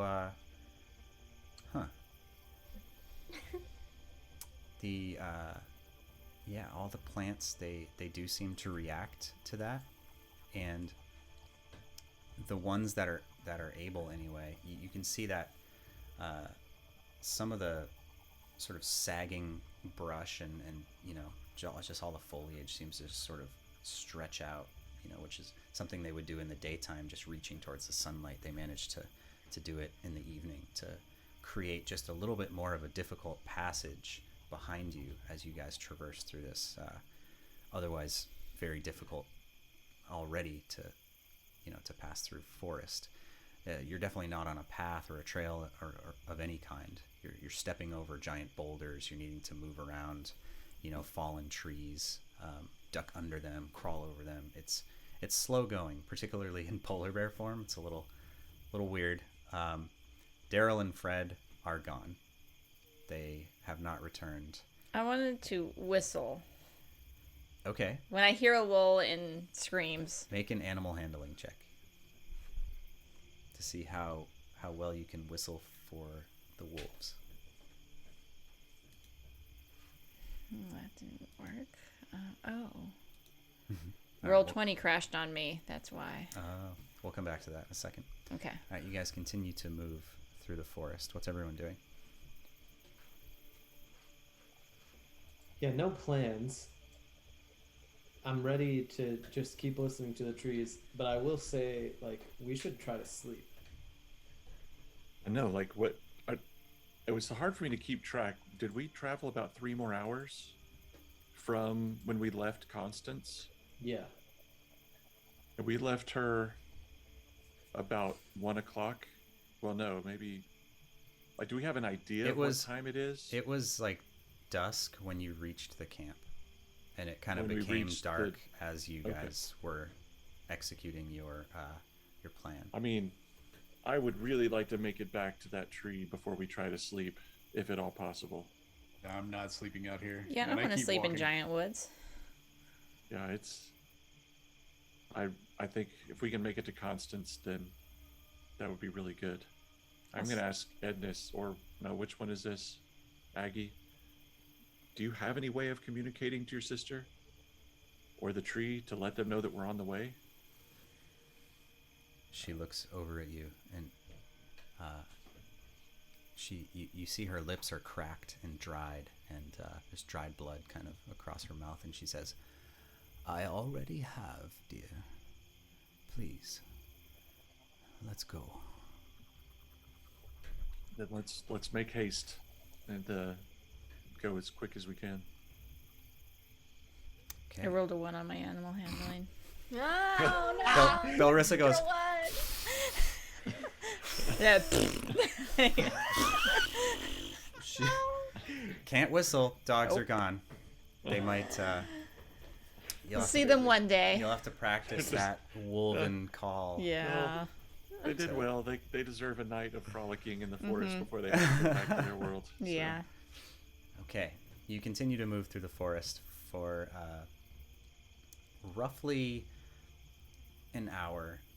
It's not super difficult to tell the general sort of cardinal direction you need to be heading, but it occurs to you around this time, as the sun is completely set, you've gotten way away from the glow of the firelight. All of you have some level of dark vision, so you're not blinded or anything in this dark forest. But you also have no idea where you're going. How would you like to handle Can she use her polar bear keen smell to? I don't even know what I would smell. that? You tell me. I don't know. Smell south. You can What smell does some south moss smell and like? That's- rotting wood. I mean, we have the old standard dancing lights, not dance party version, but just nice soft glow. Because yeah, I mean, we all have dark vision, but so just enough light that we can make out a difference between the roots and the rocks and stuff. Like, Yeah. I'll just have 4 of them kind of surround us and fly about 5 feet off the ground. Sure. So, yeah, between that and your dark vision, you are. You can see. You just don't know where to go, or you could just keep walking in this direction. It's up to you. You tell me. It's the druid's Aggie, right? Yeah. I'm gonna ask her, can you give us a direction towards your sisters in the banyan tree? Do you have a connection? You look up and you realize that she has fallen asleep, and does not seem to have heard you. You can wake her up if you'd like to. Kins, can you help me? Or you were doing something. I'm a bear. Yeah, kids can't talk to us. She can understand us, but she can't talk. I'm just smelling in case there's people coming near us, I guess. I make a survival check to see what direction we're going. I rolled 22. Yeah, that's real Okay. good. It's a good thing we didn't get in combat. A lot of double-digit rolls beginning with 2 tonight. Yeah. Very nice. Very Thank you. cool. Roll 20. I know, roll 20 decided to compensate us. It's because Roll20 was down for like 2 hours pre-game, and then they're just padding everyone's This is rolls their favor. to That's right. make everybody happy now. Would they do that? I don't know. Okay, Take so that, DMs. Thorcum, Oh my god.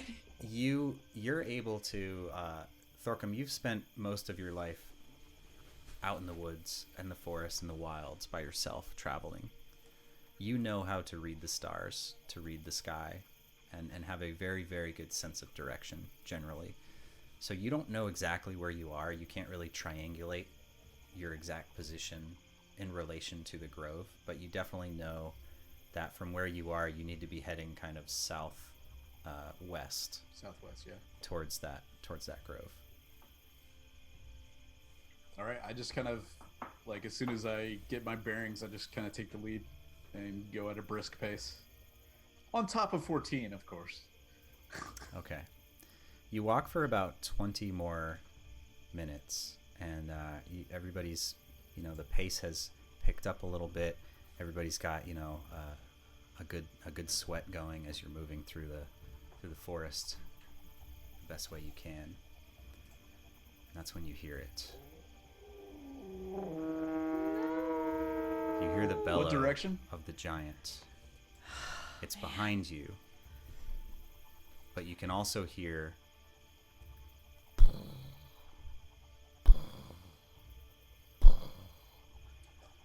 scatter, hide. Is there anything around us? Any Like kind a of clearing bush? or Also, how close do we roots hear under it? a tree? I mean, I want to look for it. So remember that little outcropping we saw that those gnolls stopped in? Like, we need to find something like that we can actually get into under a tree, under... Okay, make a perception Right. check. See if you can find anything like that to hide in. I'm saying that out loud. I will make a perception check and then... Anyone else I feel free will- to look as well. I will also I look for am- hiding places. Okay, Oh, it's... Okay, 16. 16? Okay, is anyone else 20, which is above my passive. 20? Okay, 10. 10, all right. Jesse, what are you doing? I'm just looking for the giant. Okay. And Jesse's I'm like just... stuck behind a tree, but like I turned around. I'm looking for it. Got it. Okay. Thorcum, you're able to find basically a hollowed out, a massive oak tree, probably a 200, 300-year-old tree, has fallen over, and as the stump has ripped out, it's created sort of a hollow underneath it, and it's exposed on one side, which is a little sketchy, but you look around and it's probably your best bet in terms of somewhere to hide, if that's what you're trying to do. I'll lead everybody to that hollow. And I'll be the last one in. Okay. Can I fit in there?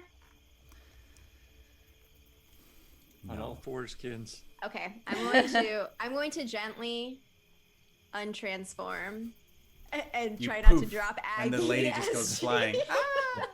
I don't want her to fall, but I want to. I And don't know. she's As He's dead. Grace- asleep. as Grace Escort plays. mission failed.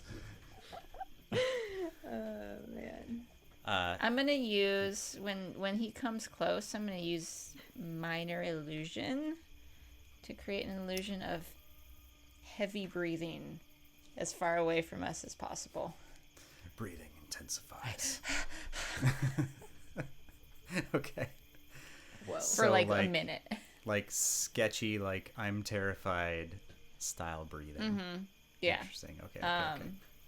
Yes. You hear, you all kind of crowd into this really tight hollow under this dead and rotting tree, and there's you push your backs against the dirty sort of wet kind of mossy undergrowth, and you can feel spiders and little insects kind of crawling across you, but you dare not move as you hear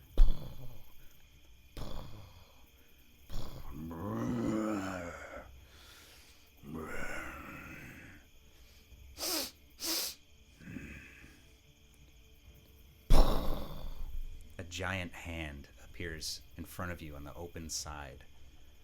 As it appears to, you hear another as presumably a knee drops down.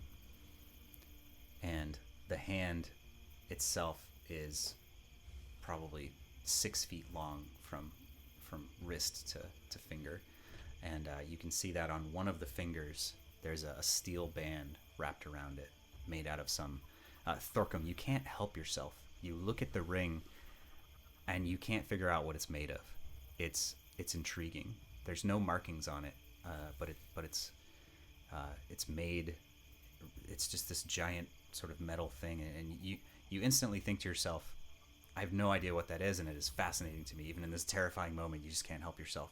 But you could see the knuckles start to whiten as the weight comes down on it, and you can hear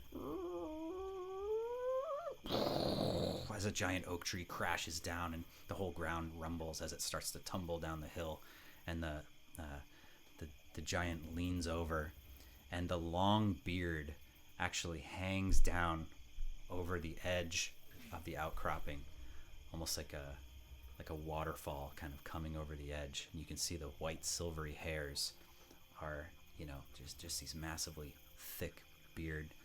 I'm And gonna hold my action. to do what? No, I'm just getting ready. Oh, okay. Just getting ready. It leans down. You can hear it.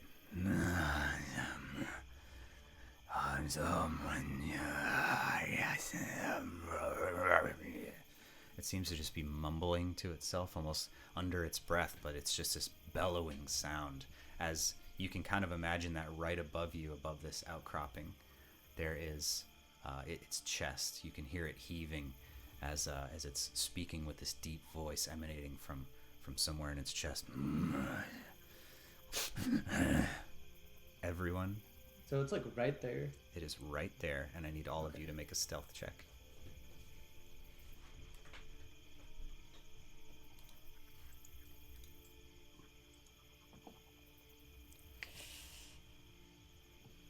Mm.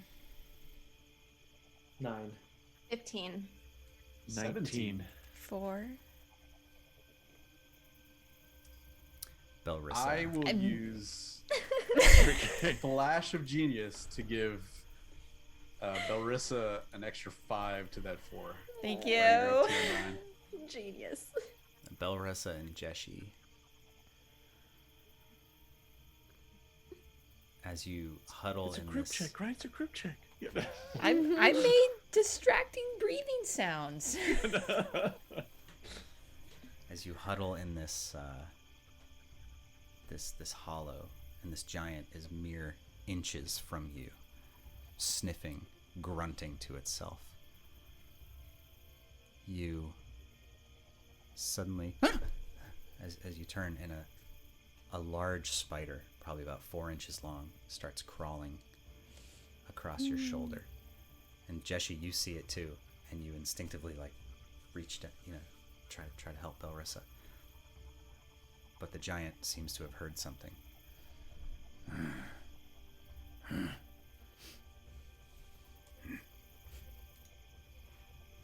But luckily, the group roll did succeed.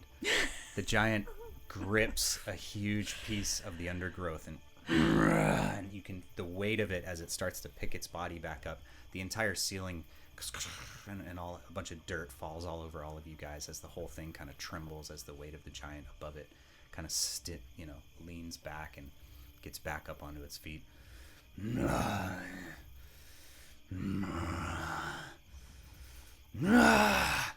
it just calls out in some sort of anger or confusion or who knows what, you have no idea what.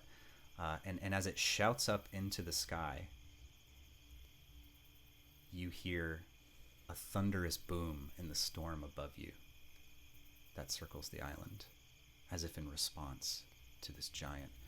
And it just sort of, you can't see it, but you can hear it behind you. You just hear this, is it not even a bellow, but just this enraged kind of yell. And the storm surrounding the island seems to respond as lightning begins to crack and thunder booms in the distance. And then it seems to have walked away. You let a good 5 minutes pass until the thumping of the dragon's footsteps can no longer be heard. It's gone. What do you want to do? I jump on 14, start making my way. Oh. Quickly. Do you see that Yeah. ring? Yeah. Interesting. And the way the storm reacted to it? Yeah. This is one weird island. Look, Hey, I've recently learned that pretty much everything you know about can talk. I'm pretty sure that storm can talk. And I think that giant is talking to that storm. Because I know what it sounds like to talk to something. And it's like... And that's what it is like. I am running away. Jeshi, tragically, you reach out to a single leaf extending from a small fern, and you clasp it in your hands, and you run your fingers across the sort of spiny bottom of the leaf, and you ask it a question, and it's gone. It's gone. It doesn't respond to you. Okay. I still shake it and I say, Jesse. So cute. You have lost the ability to speak with plants forever. That spell no longer exists in this world. It's weird. I don't know what happened. Something the giant must have done. I don't know. It's crazy. Okay. Till we pass by mushrooms again. Oh my god. You leave the undergrowth and you head south. It does take you about another 2 hours to cross the distance and to get through. Thankfully, you do not have another encounter with the giant, although you do hear the angry, whatever that emotion is, bellowing in the distance a couple more times, but thankfully in the opposite direction. Unfortunately, you never meet up with Fred or Daryl again. They seem to just be howling to the moon forever. Infinitely in the distance. They did good. You reach the edge of the great banyan tree with the giant 30 to 40 foot tall pillars of stone and glass and sand and clay kind of sticking out of the ground, surrounding the perimeter of this tree as these giant vines kind of hang down from the canopy. You push your way through them, and as soon as you enter the grove again, you have this distinct feeling of it's not quite comfort. In fact, it's far from it. Since you've left the grove, you've had this feeling, this general feeling of malaise, this discomfort, and you know, just almost like a toothache, you know, that never quite goes away, or just a headache in the, you know, towards the back of your neck.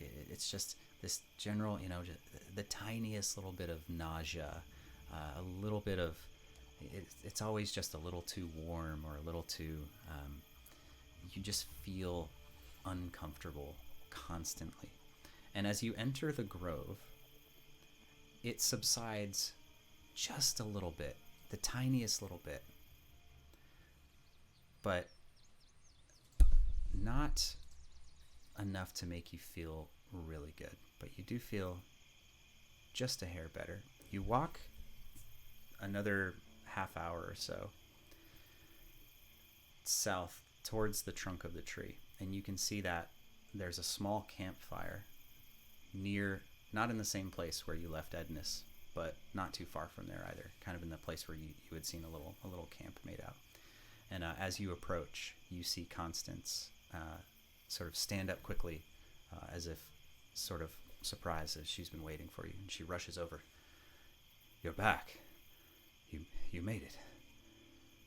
I can't believe it. Sister, Yep. are you?" And she rushes over to her sister, and they hug, and she kind of, you know, they touch foreheads, and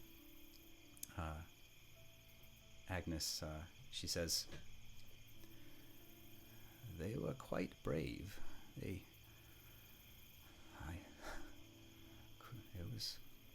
I don't know who you are, but thank you all very much. There was not even any bloodshed. They managed to get me out of there with, And then she looks over at Constance and she says, "It was Figper, that giant. He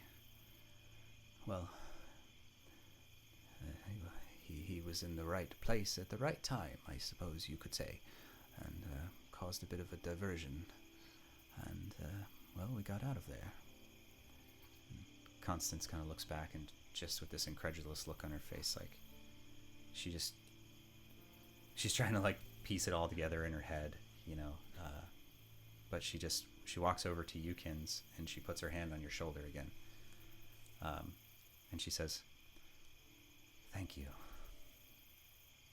Thank you." You're welcome. Wait, you know the giant? We know of him, yes. As I told you before, he's been here for much longer than we have. Come sit. And you walk over, and Ednis, who she appears to be older than Constance, but not quite as old as Aggie, is sitting there with kind of near this small campfire, and seems to have a small cup of tea or something like that. She's sitting there, and she gives you a nod as you approach, and Constance kind of she says, I wasn't sure if you'd be back, but I've set out some bedrolls, and you can sleep here if you need to, if you want to. It's a long way back. Well, to anywhere. She seems surprised, confused, a little bit elated. What do you guys want to do? So, question for you guys, for you ladies. That storm around the island, do you guys make that? She says, that storm was here before we arrived, and it seemed to allow us to enter. It was always assumed that it was part of the magic of the tree, though I must admit I don't fully understand it. Huh.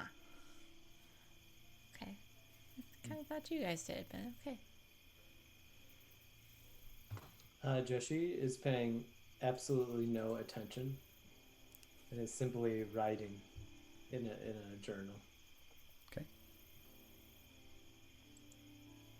And he looks really tired. I was gonna say, I'm making like camp. Any of these conversations are happening while I'm prepping to eat and go to sleep, because we've been up since before dawn and almost died several times.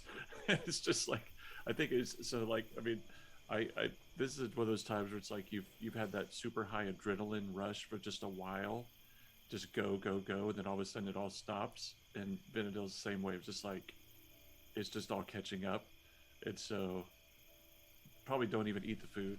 Just as soon as I see a bedroll, it's like laying down to get some sleep. Vin lies down. Kins, what are you doing?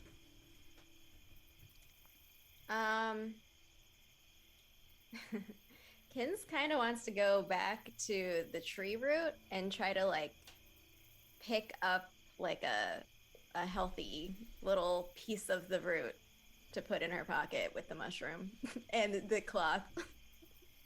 I'm just gathering shit. The collector.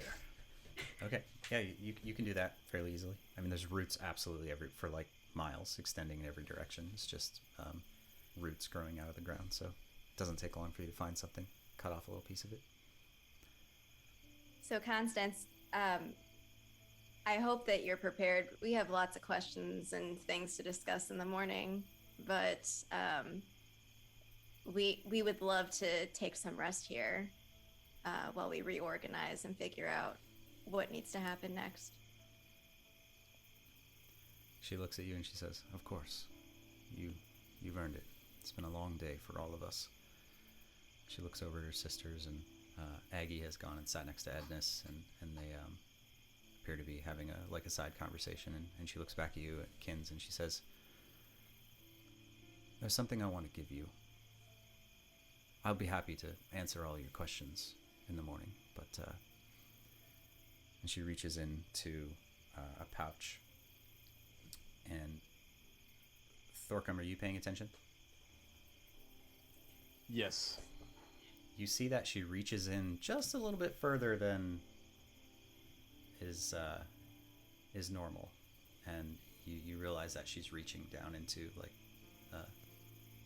a bag of holding or something equivalent to that as she reaches deep into a very short pouch, and she fiddles for a second, and she pulls out in her hand the second half of the brass key, and she hands it to you, Kins, and she says, in the morning we'll talk. But here, I want you to have this. Okay, thank you. Put it in my pocket with next to the mushroom. Perfect. So as everybody gets ready to tuck in for the night, is anybody doing anything else? I'm gonna play with Ziggy a little bit. I'm gonna use dancing lights like a laser pointer. And, like, let him chase some lights a little bit before we go to bed. Ziggy, your small cat, loves that. It's his favorite pastime. Very solid use of dancing lights cantrip. Right. Thank Excellent. Yep. Jessie is sitting and like just writing forever, and like he'll fall asleep and then he'll wake back up and keep writing. And he does that until he falls asleep. Okay. Thorcom? I prop myself up against a wall. I don't take a bedroll. I have 14 stand directly in front of me. Keep watch, old friend. And kind of just pulled my head down and just nod off. All right. You all take a bit of time to gather yourselves. The adrenaline washes away as you sit, still uncomfortable, still just a little warmer than you want to be. That pit in your stomach not quite going away. But at the very least, you feel safer near the tree. There's this dichotomy of feeling just gross and kind of generally not well, but also this sort of safety of the tree and the grove itself. Eventually, you all manage to find sleep. The sound of tearing cloth jolts you from that sleep. You sit up, you look around. You're surrounded by the noise. You glance about. You don't see your companions. Out of nowhere, the ground beneath you shakes, then gives way. The edges of the earth above you flap in the wind and moonlight as you plummet into the darkness below. The pit seems bottomless. You fall. You search your mind for some way to slow your descent, when suddenly you're caught, stuck, fast in sticky filaments that seem to knock the air from your lungs. You try to cry out in surprise and succeed only in gasping. The gasp is echoed in the darkness, and at the edge of your vision, you see faces. Faces that are known to you. Thorcom, you see the face of your father. Belrissa, you see the face of an elder elven woman dressed in lavish clothing, fine jewelry. Jessie, the face of an undead brute slain in your youth, the first. The faces are known to all of you. They're your friends, your family, people you've left behind. But at the same time, they're hideous, mocking your gasp as if scolding a child. The faces begin to come closer, and each is the blinking eye of an enormous spider. Lithely dancing across its webbing, it comes closer. It lifts its giant thorax, positioning its foot-long stinger to pierce your chest when suddenly your eyes snap open. Thorcom, you look over. Vin, you look over. Jessie's still sitting there writing. Your companions are there. Everyone is still there. Only moments have passed since you fell asleep. It's going to be a very long night. And that's where we'll end tonight's session. Yeah.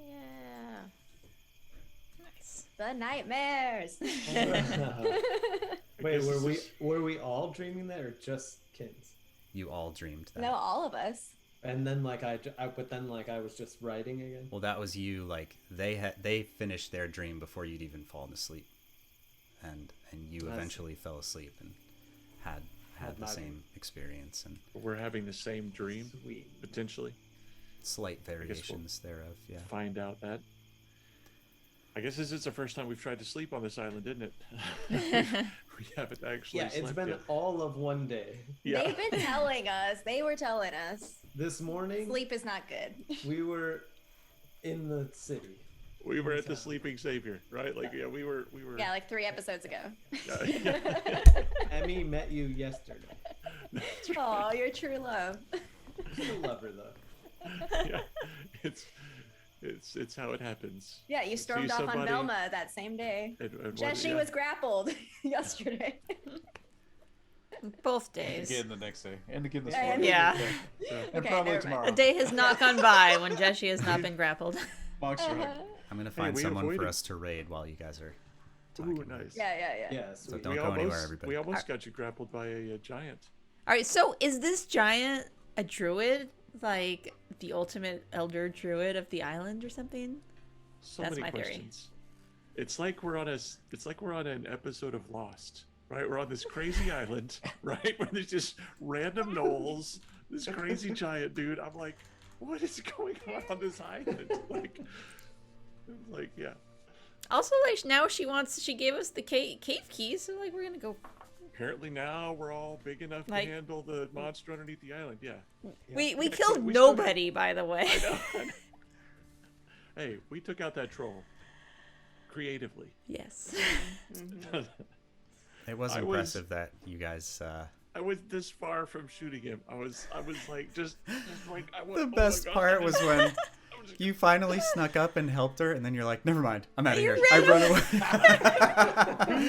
Oh, and then you had a change of heart and went back. I was No, I was oh trying man. to avoid combat. I was like, I don't want to start combat with these people. But it's like, but Avoiding combat, bad plan. I know, man. I'm Like, just yeah. kidding. It wa- That was great. Our plans I were don't think great. we'll Our work. ratings are Eh. going down. Yeah, no. I liked Thorkum's little sound alert things, whatever Yeah. the hell that was. Those were awesome. That's a good That idea. was crazy, I yeah. also love how y'all were trying to do a different plan Well- halfway through. There was a brief Oh, second where I was like, Plan failed. New plan. fireball. Yeah, yeah. Plans Wait are a minute. fluid. It's always good when you abandon the plan before it starts. All right, I found a channel called The Jarl of Goats. Nice. Hey, I I don't like know. it. We don't know who this Goats. is, I think we know. but I love their name, and they're playing some I think we D&D. know. So in a moment, I'm gonna hit the raid button. We'll head over there. Thank you everybody for watching. We had a great crowd tonight. This has been a super fun session. This island is crazy, and next week we're gonna find out what they get to do with this key that they now have. There's a beast inside the mines. They're gonna ask lots of questions to Constance, this mysterious druid. There's a lot's going to unfold next week, so don't miss it. If you missed any of this or any of the previous episodes, you can find them on YouTube, on our YouTube channel, if someone wants to hit that in chat for us. Thank you to everybody who has followed and subscribed to the channel. You guys are awesome. And join our Discord for Photoshop craziness. Yep. Photoshop Thursday. Tomorrow's Photoshop Thursday, which usually, I mean, it extends all week long, but it starts on Thursday. But yeah, we'll do some fun drawings from. There'll be lots of good stuff, some sneaking around giants, etc. So we'll see where that goes. Make sure to join the Discord, and yeah, What's the plan going? Raid. Raid. you guys ready to raid? All right, How's let's do the this plan going? and start raid. Let's see how many people we can drag with us here. Jarl of goats. The Jarl Yeah. of Goats. It's a good name. That was the Thanks for best watching, plan we've had everybody. So far. Till next week. Good luck with your bad plans.